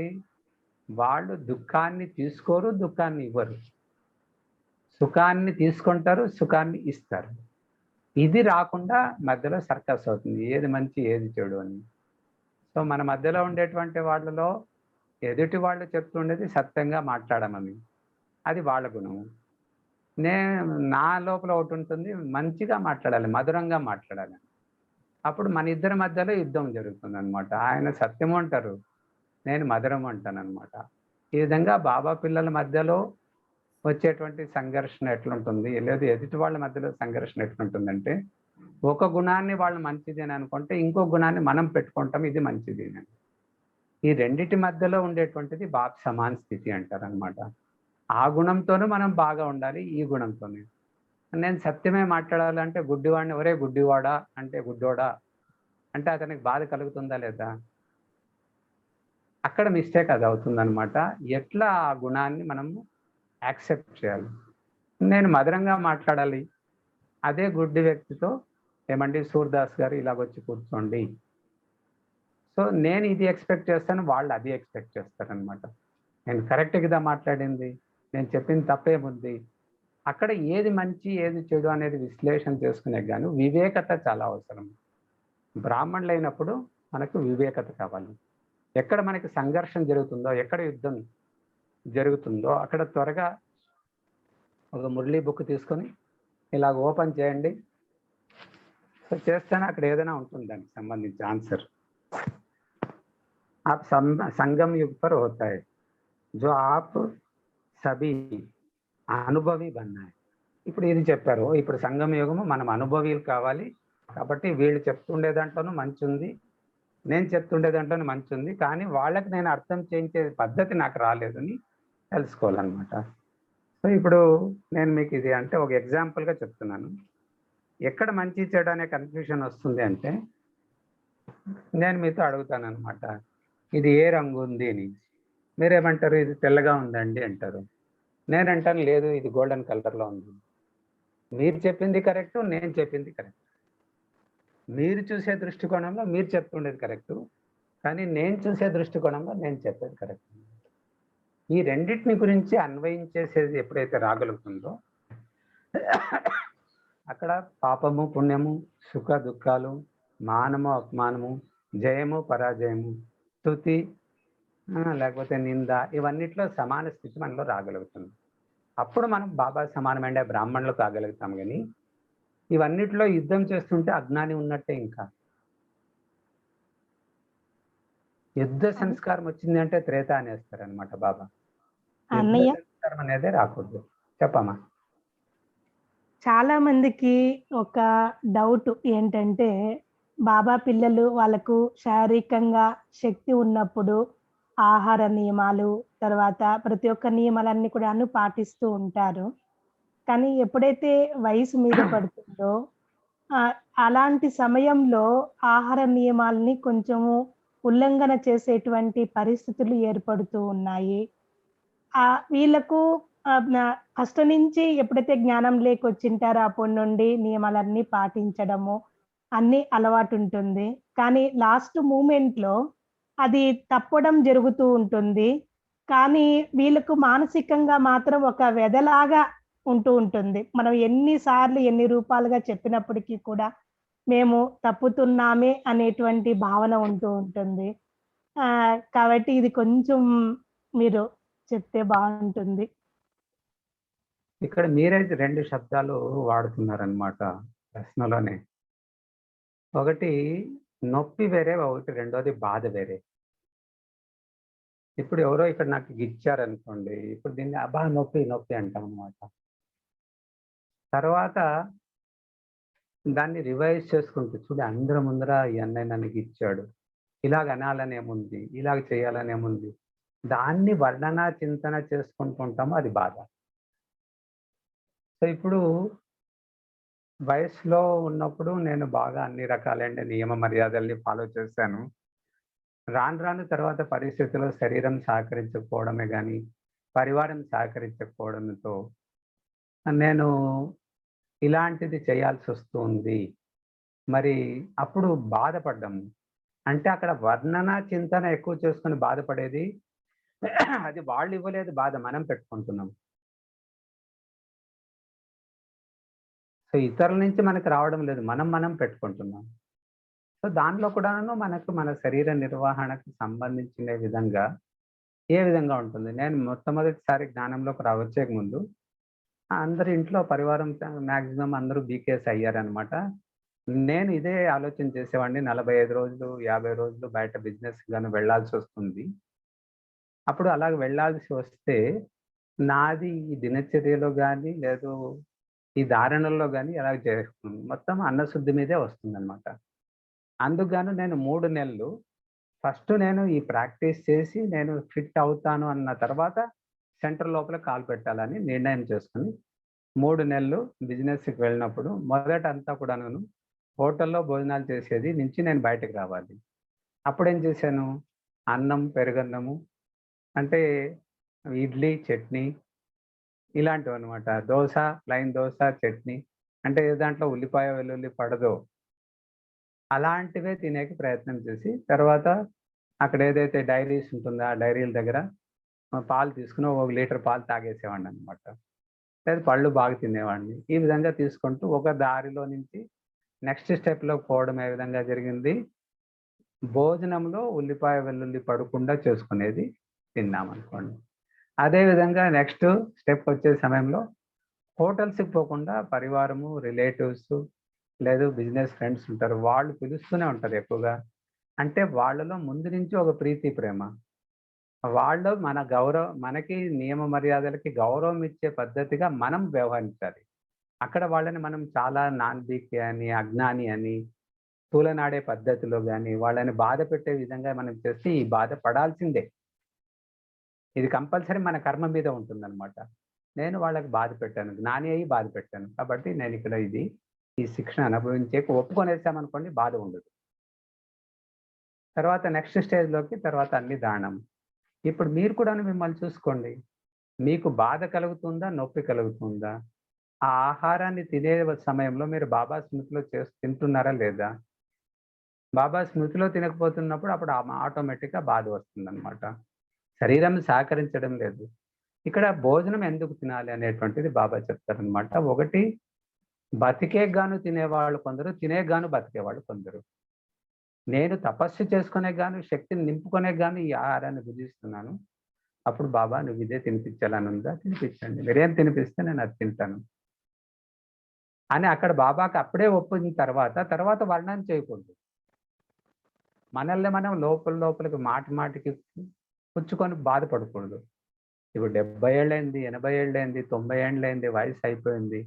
సో ఈ వయస్సులో నేను తపస్సు చేసుకునే గాను ఏ ఆహారాన్ని నేను తీసుకోగలుగుతాను, ఇదే తింటానని చెప్పండి. లేదు నాకు ఇదే మజ్జిగన్నం, పెరుగన్నం తీసుకుంటాను, లేదు దాంట్లో ఉల్లిపాయ వెల్లుల్లి పడుతూ ఉంది, అది పక్కకు పెట్టి తీసుకోవాలంటే బాబాకు చెప్పి.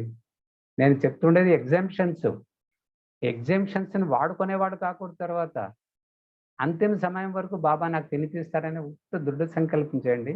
మీ దగ్గరికి వచ్చే ప్లేటు పవిత్రమైన భోజనం ఆటోమేటిక్గా వస్తుంది. మీరు ఏదైతే తినకూడదో నోట్లో పెట్టుకునేటప్పుడు కూడా పడిపోతుంది. ఆ బాబా చూసుకుంటానండి. బాబా నువ్వు చూసుకోయా, నువ్వే తినిపిస్తున్నావు, నువ్వే నడిపిస్తున్నావు, నువ్వే కూర్చోబెడుతున్నావు. సర్వ సమయాల్లో కూడాను బాబాని జతలో తోడుగా తీసుకున్నారు అనేటువంటిది మీకు ఎప్పుడైతే అనుభవం అవుతుందో ఆటోమేటిక్గా అందరిలోనూ పరివర్తన వస్తుంది, విశ్వ పరివర్తన వస్తుంది అనమాట. ఏముంది, అన్నం తీసుకుని దానికి తగ్గట్టుగా ఏదైనా పచ్చడి తీసుకోండి, అన్నం తీసుకోండి, పప్పుల పొడి అవి ఇవి వేసుకోండి, అన్నం తీసుకోండి, కొద్దిగా సలాడ్ తీసుకోండి. లేదు, ఈ విధంగా దాన్ని దృష్టి ఇచ్చే సమయంలో అంత పావనం చేసుకునేది రావాలన్నమాట. మీ చేత ఏదైతే అంత సేవ చేయండి వాళ్ళకి. ఇప్పుడు కూడాను సేవ చేయొచ్చు మీరు. నేను సేవ చేసేకి లేదు, నా వయసు ఇలాగైపోయింది, నేను బయట పోవాల్సి వస్తుంది, కోడళ్ళ దగ్గర పోవాల్సి వస్తుంది, బంధువుల దగ్గర పోవాల్సి వస్తుంది, ఇవన్నీ మన చేతిలో ఉంది. తర్వాత దాన్ని అలవాటుగా అభ్యాసంగా మార్చుకోకుండా ఇప్పుడు ఏదో పరిస్థితి, ఇప్పుడు కరోనా సమయంలో చాలా మందికి ఈ పరిస్థితి వచ్చిందనమాట. వాళ్ళని తీసుకుపోయి హాస్పిటల్లో అడ్మిట్ చేశారు. ఆ ఏరియాలోకి ఎవరిని తీసుకోవడం లేదు, అలో చేయడం లేదు. తర్వాత భోజనాలు వాళ్ళు ఇచ్చిండేటువంటిదే తినాల్సి వస్తుంది, బయట నుంచి వచ్చేటట్టు లేదు, తిరిగేటట్టు లేదు. కొంతమంది ఆ సమయము కొన్ని పరిస్థితుల్లో చిక్కుకుపోయి ఉంటారనమాట. కానీ తమ శరీరాన్ని నడిపించేటువంటి యోగ్యమైనటువంటి శక్తిని మనం తీసుకునేది భోజనం నుంచి తీసుకుంటున్నాం. అందుకే అన్నశుద్ధి మీద ఎంతైతే అటెన్షన్ పెట్టుకుంటూ బాబా ముందర ఉంటామో ఇనిషియల్ స్టేజ్లో, అది తప్పకుండా మిమ్మల్ని ఆ వృత్తిలో నుంచి తీసుకుని వస్తుంది, రక్షిస్తుంది అనమాట. కానీ అనుకోని పరిస్థితుల్లో, మీ ఆరోగ్య పరిస్థితుల్లో మీరు తీసుకోవాల్సి వచ్చినప్పుడు దృష్టి ఇచ్చి తీసుకున్న తర్వాత దాని గురించి మనన చింతన వర్ణన చేయకూడదు. అలా చేసినప్పుడు ఇంకా మనల్ని మనమే నిష్ఠూరం చేసుకుని మొదటే పశ్చాత్తాపం అయిపోయింది. పశ్చాత్తాపం జతలో బాధపడుతున్నారంటే అది సన్యాసి సంస్కారం అన్నమాట. అందుకే బాబా చెప్పే డైరెక్షన్ ఏమి, సుఖాన్ని ఇవ్వాలి, సుఖాన్ని తీసుకోవాలి, దుఃఖం ఇవ్వకూడదు, దుఃఖాన్ని తీసుకోకూడదు. దుఃఖాన్ని తీసుకుంటున్నామంటే ఇంకా పాపాన్ని పెంచుకుంటున్నట్టు. వేరే వాళ్ళ నుంచి మనకు దుఃఖం రావడం లేదు, దుఃఖాన్ని మనము వాళ్ళ నుంచి తీసుకుంటున్నాం. ఎందుకు తీసుకోవాలి? తీసుకోకుండా మనల్ని మనం రక్షణ చేసుకునేటువంటిది అదే జ్ఞానం. అంటే జ్ఞానాన్ని వివేకపూర్వకంగా వాడుకునేది మనలోకి రావాలంటే. తర్వాత అక్కడ మనకి మనం సంజాయిషి చెప్పుకునేది కూడా కరెక్ట్గా రావాలి. తర్వాత ఆ విషయాన్ని, ఆ పరిస్థితిని యాక్సెప్ట్ చేసేది రావాలి. తర్వాత చెడుగా వర్ణన చేసుకోకూడదు, అది దుఃఖం. అప్పుడు మానసిక బలం కూడా పడిపోతుంది, చింత పెరుగుతుంది. చింతతో మనం సాధన పురుషార్థం ఏదైతే చేయాలని అనుకుంటామో అది చేయలేకపోతాం. కాబట్టి దుఃఖం ఇచ్చేది పాపం అనేది అందరికీ తెలుసు, కానీ దుఃఖం తీసుకునేది మహాపాపం. కాబట్టి ఈ చింత అనేటువంటిది లేకుండే విధంగా మనల్ని మనం ఆత్మ సంస్కరణ చేసుకునేటువంటిది ఇప్పుడు సమయం అన్నమాట. సో అందుకే ఆ పవిత్రమైన దృష్టిని మనం పెంపొందం చేసుకునే అవకాశం ఉంది ఇప్పుడు. చెప్పండి అక్కయ్య. మేము అడిగినటువంటి ప్రశ్నలకు చాలా మంచి సమాధానం మీరు చెప్పడం జరిగింది అన్నయ్య. చాలా సంతోషము. ఇంకొక విషయము, మేము మీ నుండి ప్రాక్టికల్గా మేము చూసాము. మీరు సమర్పిత జీవితంలో ఉంటూ కూడాను మీ యొక్క లౌకిక తల్లి గారిని కూడా ఎంతో ప్రేమగా మీరు చివరి వరకు చూసి వాళ్ళకి అన్ని రూపాల్లో పాలన ఇచ్చి మీ యొక్క కర్తవ్యాన్ని సంపూర్ణంగా నెరవేర్చినారు. వాళ్ళకి సుఖంగా వారి యొక్క జీవితాన్ని సంపన్నం చేశారన్నయ్య. అది చాలా చాలా సంతోషము. కానీ ఇంకా ఉండేటువంటి మిగతా ఆత్మలకు కూడాను మీ యొక్క గైడెన్స్ ద్వారా, ఎందుకంటే లౌకికంలో ఉండేటువంటి పేరెంట్స్‌ని కూడా ఏ విధంగా బ్యాలెన్స్ పెట్టుకొని, వాళ్ళకి ఏ విధంగా సుఖాన్ని అందించి సంపూర్ణంగా వాళ్ళ యొక్క జీవితాన్ని సంపన్నం చేయాలి అనేసి మీ నోటి ద్వారా ఒకటి వినాలనిపిస్తాంది. గుర్తు చేయించారు మీరు, చాలా సంతోషం. ఎవరైతే ఉద్యోగస్తులు ఉన్నారో అని అనుకోండి, ఇది చాలా పెద్ద పెద్ద స్టేజెస్ మీద లేదు వర్క్షాప్స్ లో జరిగింది. ఒకసారి తిరుపతి దేవస్థానం వాళ్ళ పెద్ద సీనియర్ ఆఫీసర్స్తో, ఇంకోసారి ఈ ఆంధ్రప్రదేశ్ హైదరాబాద్ లో అప్పుడు ఇంకా సంయుక్త తెలుగు రాష్ట్రాలు అనమాట. అప్పుడు ఏపీఎస్ఆర్టీసీ యూనియన్ లీడర్స్ మీటింగ్ ఏదో జరిగింది, అక్కడ పిలిచారనమాట. ఇంతకీ ఇప్పుడు ఉద్యోగస్తులు అనే వాళ్ళని ఒక చిన్న ప్రశ్న. 30 రోజులు పనిచేశారు, 30,000 తీసుకున్నారు. సో 30వ తేదీ ఎండింగ్లో మీ పుణ్య ఖాతా ఏమైనా పెరిగిందా తగ్గిందా? ఎంత పని చేశారో అంత డబ్బులు తీసుకున్నారు, అప్పుడు పుణ్య ఖాతా పెరిగిందా? అమ్మా నాన్నలు బాగా చూసుకున్నారు, దాని నుంచి పుణ్యం ఏమైనా వస్తుందా? మన బాధ్యత లాస్ట్ బొట్టు, అది మన రక్తంలో లాస్ట్ బొట్టు ఉండే వరకు కూడాను వాళ్ళకి ఎంత చేసినా అది తక్కువేనమాట. తర్వాత ఇంట్లో భార్య పిల్లల్ని బాగా చూసుకున్నాను, లేదా భర్త పిల్లల్ని బాగా చూసుకున్నాను, దాంట్లోనే ఏమీ పుణ్యం లేదు. కొత్తగా అప్పు చేశారు, అప్పు తీర్చుకుంటూ 100 ఏళ్ళ జీవితం గడిపారు అనమాట. సో దీనిలో కూడా లేదు, మన పుణ్య ఖాతాని ఎప్పుడైతే మనము అని అనుకుంటామో, అది సేవాభావంతో ఎప్పుడైతే ఎక్స్పెక్టేషన్ లేకుండా ఇస్తూ పోతామో అక్కడ వస్తుంది అనమాట. అమ్మని అంతిమ సమయం వరకు నేను జతలో ఉన్నానంటే ఆవిడ నుంచి అంతిమ సమయం వరకు సేవలు తీసుకున్నాం మేము, అదొక భాగ్యం అనమాట. కానీ అక్కడ ఒక సన్నివేశం చెప్పి నేను, అది మనసుకి బాగా నచ్చుతుంది అందరికీ. ఆ ఒక సన్నివేశాన్ని ఊరికే అది బాగా గుర్తుంటుంది అనమాట. అమ్మ ఇంట్లో అంటే కమల్కుంజ్లో ఉండేవాళ్ళు, నేను ఇక్కడ ఆఫీస్ సేవ తర్వాత డైనింగ్ సేవ 2 చూసుకునేవాళ్ళం అనమాట. సో ఆఫీస్ సేవ ముగించుకొని డైనింగ్ సేవ కంప్లీట్ చేసుకొని అక్కడి నుంచి తర్వాత ఏదైనా పప్పు లేదో కూర 2 కలిపేస్తే మన లెక్క ప్రకారం సాంబార్ అయిపోతుంది అనుకోండి. ఒక గ్లాస్లో తీసుకొని దాని మీద ఒక మూత పెట్టుకొని దాన్ని రివర్స్గా పెట్టుకొని స్కూటర్లో పెట్టుకొని వెళ్తూ ఉంటే ఆ స్కూటర్ ఆ అదుర్లకి అది పడిపోతుంది అనమాట. మొత్తం అది కింద పడిపోయింది. తర్వాత పరిగెత్తుకొచ్చి మధుబన్లో చూస్తే అన్ని డైనింగ్ హాల్లో పప్పును కూర అయిపోయింది. సరేలేనే అలాగే పరుగులు తీసుకొని ఇంటికి వచ్చామన్నమాట. రూమ్కి వచ్చే సమయానికి అమ్మగారికి అప్పుడే షుగర్ డౌన్ అయిపోయింది, ఆకలి అవుతుంది అనమాట. ఒక చిన్న పక్షి తన అమ్మ తెచ్చి పెట్టేది తినాలని ఉండే విధంగా ఉంది ఆ పరిస్థితి. లేదమ్మా ఇప్పుడే ఇచ్చేస్తానని త్వరగా ఉప్మా చేసి ఇవ్వాలనేది లక్ష్యం అనమాట. సరే పొయ్యి మీద ఏమో బాండ్లీ పెట్టేశాను అనమాట. ఇంకా ఉప్మాకి రవ్వ తీయాలి, అన్ని తాలింపు రెడీ చేశాను అనమాట. చూస్తే రవ్వ లేదు. ఆవిడ చెప్తున్నాను ఇప్పుడే తెస్తాను ఇస్తున్నానని నేను సమాధానం పెడుతున్నాం అనమాట. అంతలోనే రవ్వకు గాను యజ్ఞంలో వెళ్ళి తీసుకోకూడదు, యజ్ఞంలో నుంచి ఏమీ తీసుకోకూడదు అనమాట. ఇదే లక్ష్యం అనమాట. అక్కడి నుంచి స్కూటర్ తీసుకొని మార్కెట్కి వెళ్ళాను అనమాట. మార్కెట్కి వెళ్ళి అక్కడ ఏదైతే అవసరమైన సరుకులు తీసుకున్నాను. తర్వాత జోబులో చూస్తే డబ్బులు లేవు. అంటే జనరల్గా మధుబన్లో ఉన్నప్పుడు డబ్బులు పెట్టుకొని తిరిగేది ఉండదు అనమాట. మార్కెట్కి వెళ్ళే టైంలో డబ్బు పెట్టుకునేది మర్చిపోయాను. మరి అతను అంటున్నాడు అనమాట, కొట్టతను, లేదు నువ్వు తీసుకుంటే దాని మార్గమధ్యంలో నేను శరీరం వదిలితే మీకు అప్పుతో నిలిచిపోతాను కదా.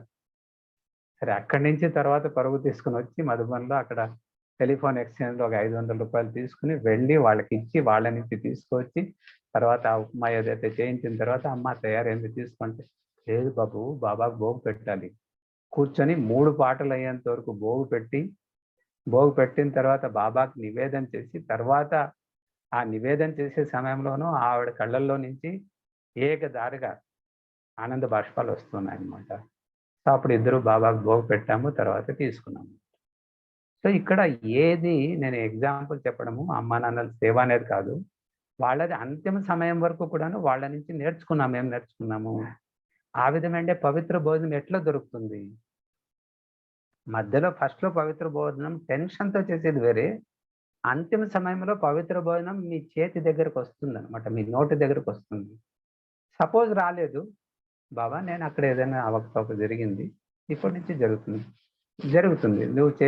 నువ్వు ఒక మాట ఇచ్చేసావు.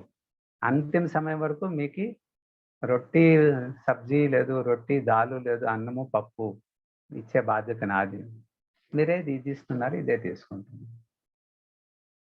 అన్ని దగ్గరలా జరుగుతుంది. ఇది ఇక్కడే జరుగుతుంది అని కాదు. ఇక్కడ అక్కడే జరుగుతుంది అని కాదు. మాకు కూడాను ఇక్కడ మధుబన్‌లోనే జరుగుతుంది. ఇక్కడ నేను ఆఫీస్‌లో కూర్చున్నాను. పని ఎదురుగా వచ్చేసారు, అక్కయ్యలొచ్చారు, వాళ్ళని పంపించాలి. అంతా చేసి అక్కడ వెళ్ళే సమయానికి ప్లేట్ తీసుకొని డైనింగ్ హాల్‌లోకి వెళ్తామనమాట. మధుబన్ నివాసి అంటే శాంతివన్ నివాసి డైనింగ్‌లోకి. అక్కడ ఏమీ లేదు, అన్నీ అయిపోయింది, తీసేసారు. అదే ప్లేట్ తీసుకొని పెద్ద డైనింగ్ హాల్‌కి పోతాము. అక్కడ కూడాను భోజనాలు అయిపోయిందనమాట. అప్పుడు ఎలాగుంటుంది? బాబా ఇదే సంతోషం, ఆనందం అని అనుకొని వస్తూ ఉంటే అంతలోనే ఈ దాదీల దగ్గర నుంచి లేదు పెద్దల నుంచి వాళ్ళు టిఫిన్ ఎత్తుకొచ్చారనమాట. దగ్గర దగ్గర 10, 12 రకాల భోజనాలు తృప్తిగా బాబా తినిపిస్తారనమాట. అక్కడ వచ్చే పరిస్థితికి మనం విచలితం కాకూడదు. విచలితం కాకుండా ఎప్పుడైతే కార్యం చేస్తామో దాంట్లో ఆనందం ఉంటుంది. కాబట్టి నా ప్రీతి ప్రేమ అమ్మా నాన్నల్ని బాగా చూసుకోండి. పరివారాన్ని బాగా చూసుకోండి.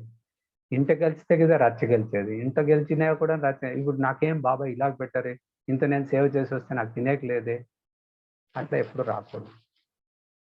ఏ సంకల్పంలో కూడా మనకు రాకూడదు అనమాట. అప్పుడు బాబా చేతిలో సాంగత్యంలో మనం ఉన్నామనేటువంటి ఆనందం. మీ టైం ఏమో పరుగులు తీస్తుంది, నేనేమో మీతో మాట్లాడుతూనే ఉన్నాను అనమాట. వెరీ గుడ్, చాలా సంతోషం. అందరూ క్లాస్లోనే ఉన్నారు. చాలా ఇంకేమండి? థ్యాంక్స్. 23 నిమిషాలు ముందరికి వెళ్ళిపోయినాం శివలక్ష్మక్కయ్య. మీ టైం 12 అయితే ఇంకా ముందుకు పోయినా. ఈ యొక్క క్లాసు 60 మంది దాకా విన్నారన్నయ్య. ఎందుకంటే ఇక్కడ పల్లవరం సెంటర్ లో కూడా 20 మంది పైన ఉన్నారు. కొంతమంది ఫ్యామిలీ ఇంట్లో 2, 3, 4 కూడా వింటూ ఉన్నారు. మా లెక్క ప్రకారం 60 లక్షల మంది విన్నాము. ఒక్కొక్కరిని 1 లక్ష కింద మేము తీసుకుంటాము జనరల్ గా. చెప్పండి. ఈరోజు చాలా చాలా మాకు సంతోషంగా ఉంది. మీరు మా అందరితో ప్రొద్దుటూరు ఆత్మలందరినీ చాలా కృషి చేయించారు. అమూల్యమైనటువంటి మీ సమయాన్ని కేటాయించి ఎంతో విలువైనటువంటి మహావాక్యాలను, ప్రశ్నలకు సమాధానాలు, కొన్ని డౌట్స్ కూడా మీరు తీర్చడం జరిగింది. చాలా చాలా మేము అదృష్టవంతులుగా భావించుకుంటున్నాము. చాలా థ్యాంక్స్ అన్నయ్య మీకు. ఈరోజు సోమవారము బల్లవరంలో బాబాకు భోగు ఉంటుంది. మీరు కూడా మధుబన్ నుంచి బల్లవరం యొక్క భోగును స్వీకారం చేయించండి బాబాకు. మీరు కూడా ఈ యొక్క భోగును స్వీకారం చేయాలి ఈరోజు. తప్పకుండా బాబా ముందర తినిపిస్తున్నప్పుడు మేము మిమ్మల్ని, బాబా మనల్ని అందరినీ ఇమర్చి చేస్తారు. మేము ఇప్పుడు 1 గంట పైన తర్వాత ఇక్కడ భోగు పెడతాం. అప్పుడు మిమ్మల్ని అంతా ఇమర్చి చేసుకుంటాం. మీరు భోగు పెట్టేటప్పుడు మేమంతా అక్కడికి వస్తాం. తప్పకుండా ఇదేనమాట ఒక ఆనందమైనటువంటి అనుభవాలు. హేమక్కయ్య కూడాను చాలా చాలా థ్యాంక్స్. సమయాన్ని మీకు ఇచ్చారు చాలా మీరు.